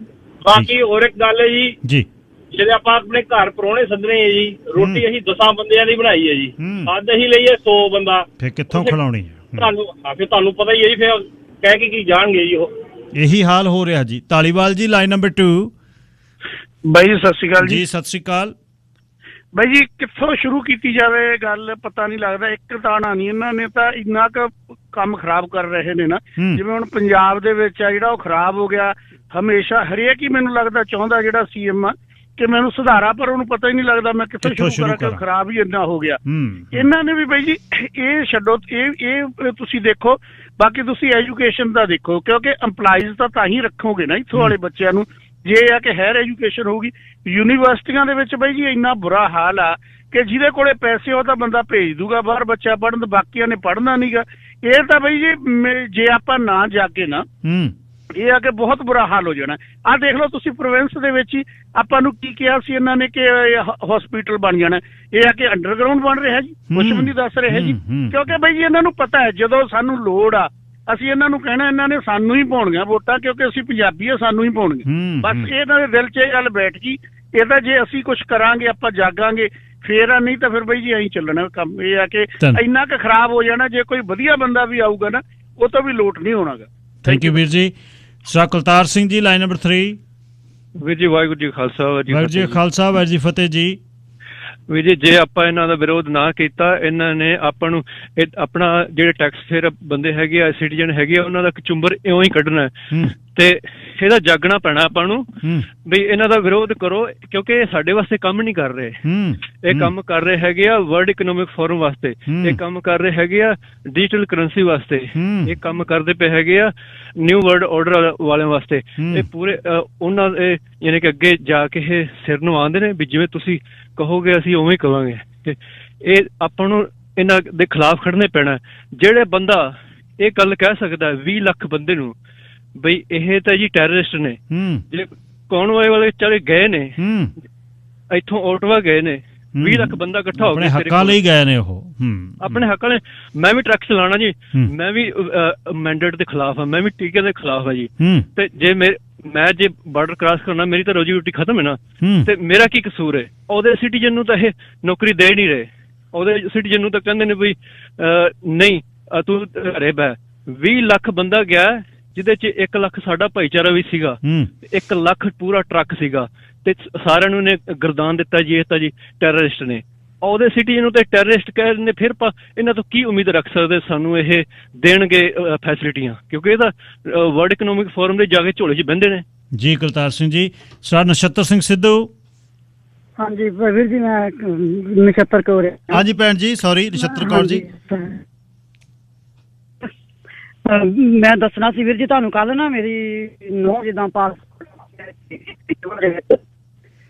ਕਰਕੇ 4 ਵਜੇ ਜਾ ਕੇ ਉਹ ਲਾਈਨ ਦੇ ਵਿੱਚ ਲੱਗੀ, ਤੇ 11 ਵਜੇ ਉਹਨੂੰ ਜਵਾਬ ਦਿੱਤਾ ਗਿਆ ਵੀ ਜੇ ਤਾਂ ਤੇਰੀ ਟਿਕਟ ਤੇਰੇ ਕੋਲੇ ਹੈਗੀ ਆ, ਤੂੰ 1-2 ਦਿਨਾਂ ਦੇ ਵਿੱਚ ਅਮਰੀਕਾ ਨੂੰ ਜਾਣਾ ਤੇ ਤੂੰ ਚਲੀ ਜਾ ਅੰਦਰ, ਤੇ ਨਹੀਂ ਤੂੰ ਫੇਰ ਕਿਸੇ ਦਿਨ ਆ ਜੀ। ਚਲੋ ਜੀ। ਭਾਜੀ ਨਿੱਕਾ ਜਿਹਾ ਬੱਚਾ ਛੱਡ ਕੇ, ਕੋਈ 2 ਸਾਲ ਦਾ ਬੱਚਾ ਆਪਦੀ ਮੰਮੀ ਦੇ ਘਰ ਛੱਡ ਕੇ ਗਈ, ਹੁਣ ਫੇਰ ਉਹ ਪਰੇਸ਼ਾਨ ਆ ਵਿਚਾਰੇ, ਅਮਰੀਕਾ ਨੂੰ ਜਾਣਾ ਆ ਤੇ ਉਹਨੂੰ ਪਾਸਪੋਰਟ ਨਹੀਂ ਉਹਦਾ ਬਣ ਰਿਹਾ। ਬਿਲਕੁਲ ਜੀ, ਇਹ ਬੜਾ ਔਖਾ ਹੈ। ਸਰ ਪਿਆਰਾ ਸਿੰਘ ਮਾਂਗੜ ਜੀ। ਹਾਂਜੀ ਸਤਿ ਸ੍ਰੀ ਅਕਾਲ। ਸਤਿ ਸ੍ਰੀ ਅਕਾਲ ਜੀ। ਸ਼ਾਨ ਜੀ ਤੁਹਾਡਾ ਬਹੁਤ ਵਧੀਆ ਵਿਸ਼ਾ। ਮੈਂ ਵੀ ਬਹੁਤ ਦੁਖੀ ਹੋ ਕੇ ਫੋਨ ਕਰ ਰਹੀ ਹਾਂ। ਦੱਸੋ ਜੀ। ਟੋਰਾਂਟੋ ਤੋਂ ਆ ਰਹੇ ਕਹਿੰਦੇ ਜੀ ਸਿਕਿਉਰਿਟੀ 3 ਘੰਟੇ ਪਹਿਲਾਂ ਆਓ, ਪਤਾ ਨਹੀਂ ਕੀ ਗੱਲ ਆ। ਤੇ ਬਾਕੀ ਦੂਜੀ ਗੱਲ ਹੈਗੀ ਆ ਵੀ ਬਹੁਤ ਬੁਰਾ ਹਾਲ ਆ। ਇਹ ਤਾਂ ਗਵਰਨਮੈਂਟ ਫੇਲ ਹੈ ਜੀ। ਮੈਂ ਕਹਿੰਦੀ ਮੂਰਖ ਹੀ ਆ ਅਸੀਂ ਲੋਕ ਜੇ ਇਹਨਾਂ ਨੂੰ ਮੁੜ ਕੇ ਵੋਟਾਂ ਪਾਵਾਂਗੇ। ਤੇ ਦੂਜੀ ਗੱਲ ਉਬਰ ਵਾਲਿਆਂ ਨੇ ਬਹੁਤ ਲੁੱਟ ਮਚਾਈ ਹੈ ਜੀ, ਇਹਨਾਂ ਤੇ ਵੀ ਕਿਸੇ ਦਿਨ ਟੌਪਿਕ ਲੈ ਕੇ ਆਇਓ। ਬਹੁਤ ਲੁੱਟ ਮਚਾਈ ਹੈ, ਇੰਨੀ ਲੁੱਟ ਮਚਾਈ ਹੈ, ਇਹ ਮੂੰਹ ਮੰਗੇ ਪੈਸੇ ਮੰਗਦੇ ਆ ਜੀ। ਇਹ ਬਹੁਤ ਜ਼ਰੂਰੀ ਕਰਦੇ ਹਾਂ ਜੀ, ਕਰਦਾ ਜੀ। ਤੁਹਾਡਾ ਬੜਾ ਸ਼ੁਕਰੀਆ, ਤੁਸੀਂ ਬਹੁਤ ਵਧੀਆ ਵਿਸ਼ੇ ਲੈ ਕੇ ਆਉਂਦੇ ਹੋ। ਧੰਨਵਾਦ ਜੀ। ਕਲਾ ਬਖਸ਼ੇ। ਧੰਨਵਾਦ ਜੀ। ਤਰੱਕੀ ਕਰੋ ਜੀ, ਬਹੁਤ ਬਹੁਤ ਥੈਂਕ ਯੂ ਜੀ। Thank you. Okay Harjeet, thank you ਜੀ। Thank you. ਵਿਸ਼ੇ ਸਾਰੇ ਤੁਹਾਡੇ ਜਿਹੜੀ ਬਾਹਰ ਗੱਲ ਚੱਲ ਰਹੀ ਹੈ ਉਸ ਨੂੰ ਲਿਆਉਣ ਦੀ ਕੋਸ਼ਿਸ਼ ਕਰੀਦੀ ਆ, ਪਰ ਜੇ ਤੁਸੀਂ ਉਹ 'ਤੇ ਪਹਿਰਾ ਦੇਵੋ, ਸੰਬੰਧਿਤ ਧਿਰਾਂ ਜਿਹੜੇ ਤੁਹਾਡੇ MP MLA ਨੇ ਉਹਨਾਂ ਤੱਕ, ਉਹਨਾਂ ਦੇ ਦਫ਼ਤਰਾਂ ਤੱਕ ਲਿਖ ਕੇ, ਈਮੇਲ ਕਰਕੇ, ਫੋਨ ਕਰਕੇ, ਜੇ ਫੋਨ ਜਾਣਗੇ ਤਾਂ ਹੀ ਆ, ਨਹੀਂ ਉਹਨਾਂ ਨੇ ਕਿਹਾ ਸਾਨੂੰ ਕੀ ਪਤਾ ਹੈ, ਜ਼ਰੂਰਤ ਨਹੀਂ, ਪਤਾ ਨਹੀਂ ਹੈ ਸਾਨੂੰ ਵੀ ਇਹ ਮੁਸ਼ਕਲ ਹੈ। ਇਹ ਸੀ ਜੀ ਅੱਜ ਦਾ ਪ੍ਰੋਗਰਾਮ। ਕੱਲ੍ਹ ਨੂੰ ਫੇਰ ਮਿਲਦੇ ਹਾਂ। ਰੱਬ ਰੱਖਾ।